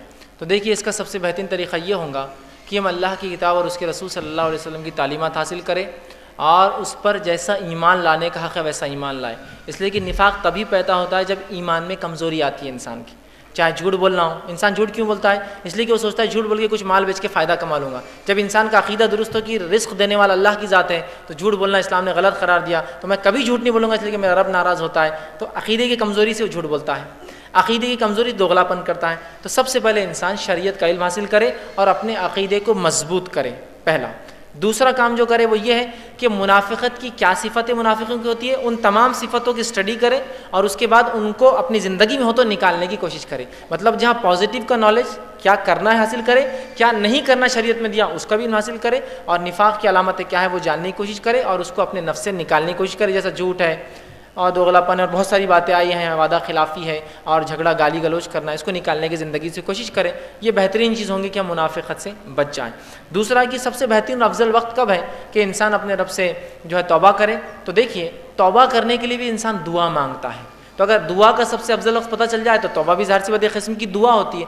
توبہ وہ دعا ہوتی ہے اس میں انسان اپنی مغفرت طلب کرتا ہے اللہ سے. توبہ کا معنی پلٹنا ہوتا ہے، رجوع کرنا ہوتا ہے، اور جو اللہ کی طرف پلٹنے کے لیے انسان جو استغفار کرتا ہے ٹھیک ہے. پلٹنے کے لیے جو عمل برے کیا اس سے جب پلٹتا ہے تو جو معافی کے لیے عمل کرتا ہے اس کو استغفار بولتے ہیں عربی میں. تو استغفار بھی ایک قسم کی دعا ہے. تو سب سے افضل دعا کا جو وقت ہوگا وہی سب سے افضل وقت استغفار اور توبہ کا بھی ہے. تو نبی اکرم صلی اللہ علیہ وسلم فرماتے ہیں, صحیح مسلم کی روایت ہے, بہت سے لوگ غلطی سے اس کو صرف رمضان کے لیے سمجھتے ہیں, رمضان کے لیے حدیث نہیں, حدیث عام ہے. آپ فرماتے ہیں ہر رات کے تیسرے پہر اللہ رب العزت آسمانی دنیا پہ نزول کرتا ہے اور ایک آواز لگائی جاتی ہے کوئی معافی طلب کرنے والا, میں معافی دینے بیٹھا ہوں, ہے کوئی مانگنے والا, میں عطا کرنے بیٹھا ہوں. تو سب سے افضل وقت ایک دعا کا ہے رات کا تیسرا پہر, عام زبان میں کہوں تو سحر کا وقت, فجر سے پہلے کا وقت. اور یہ حدیث ہر دن کے لیے ہے, سال کے ہر رات کے لیے, رمضان خاص نہیں, بہت سے لوگ صرف رمضان سمجھتے, ہر رات کے لیے. تو لہٰذا انسان اس وقت اٹھے, اپنے رب سے توبہ کرے اور خوب استغفار کرے. اور اس کے علاوہ بھی کبھی بھی وہ کر سکتا ہے. اس کی تفصیلات اگر دعا کے لیے آپ کو جاننا ہے تو میرا ایک پورا عنوان ہے دعا مومن کا اختیار. میں نے اس میں تفصیلی ڈسکس کیا کب دعا کرنا ہے, کون سے وقت افضل ہے, کون سے وقت کی دعا تو کبھی رد نہیں ہوتی, ان تمام چیزوں کو. لیکن اس میں سب سے افضل ایک یہ تھا جو رد بھی نہیں ہوتی اور افضل ہے, وہ تیسرے پہر کی ہے. تو آپ تب کر سکتے ہیں. اور انشاءاللہ عزیز انسان اگر سچی توبہ کرے اور کوئی پہر اور کوئی وقت نہ بھی ہو, کوئی گھڑی بھی ہو, تو رب کو جو ہے انشاءاللہ عزیز وہ اپنے توبہ قبول کرنے والا پائیں گا. شرط یہ کہ اس کی توبہ خالص اور توبہ کی شرائط کے مطابق ہو. کیا کافر اور منافق کو ایک وقت کے بعد جہنم سے نکال لیا جائے گا اور جہنم ٹھنڈی کر دی جائیں گی؟ کسی نے اچھا سوال کیا. دیکھیے, کافر اور منافق, جو خالص کافر اور خالص منافق تھے, یہ جہنم سے کبھی کبھی نہیں نکلیں گے, یہ ہمیشہ جہنم میں ہوں گے اور جہنم کبھی ٹھنڈی نہیں کی جائیں گی. بہت سے لوگ پتہ نہیں کون کیسی عجیب غریب باتیں لاتے ہیں کہ ایک زمانہ آئے گا پھر جہنم ٹھنڈی کر دی جائیں گی اور سارے لوگ نکال لیے جائیں گے, اللہ سب پر رحم کر دے گا. اور اکثر یہ اقوال ایسے لوگوں کے ہیں جو ہر مذہب کو برابر مانتے ہیں, یا ایسے لوگ مسلمانوں میں جو کچھ بھی کر لے بس اللہ کی عبادت سمجھتے ہیں. تو وہ لوگوں کا عقیدہ ہے کہ ایک زمانہ آئے گا سب لوگ سزا بھگتیں گے. نہیں, یاد رکھیے اللہ نے دنیا میں چھوٹ دی ہے اچھے اعمال کرنے کی. انسان کوشش کرے کہ اچھے اعمال کرے, آخرت میں صرف بدلہ اور بدلہ ہے. نیکوکار ہمیشہ جنت میں اور بدکار برے لوگ جس نے کفر کیا اور نفاق پہ مر گئے, یاد رکھیے زندگی میں کیا توبہ کر لی الگ بات, مر گئے ان کے جنت ان کے لیے حرام ہوں گی اور وہ ہمیشہ کے لیے جہنم میں ہوں گے. اور اس کے تعلق سے میں نے خود وہ آیت آپ کے سامنے پڑھی تھی کہ اللہ نے وعدہ کر دیا منافق مرد, منافق عورتوں اور کفاروں سے کہ وہ جہنم میں ہمیشہ رہیں گے. مقیم کا لفظ ہے, ہمیشہ اس میں قیام کرنے والے.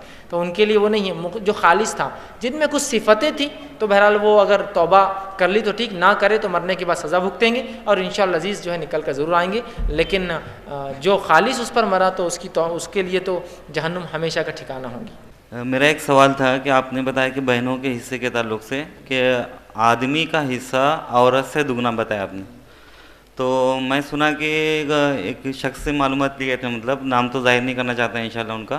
انہوں یہ بول رہے تھے کہ ماں باپ اگرچہ دونوں حیات ہے اور انہوں کا بھی حصہ کر کے دینا چاہ رہے تو بہن کا حصہ الگ بنتا, یا والد انتقال کر کے ماں اگرچہ حصہ کر کے دینا چاہ رہے تو اس کا حصہ الگ بنتا, اور دونوں اگرچہ انتقال کر گئے اور بڑے بھائی اگرچہ بہن کا حصہ دینا چاہ رہے تو ان کا حصہ الگ بنتا.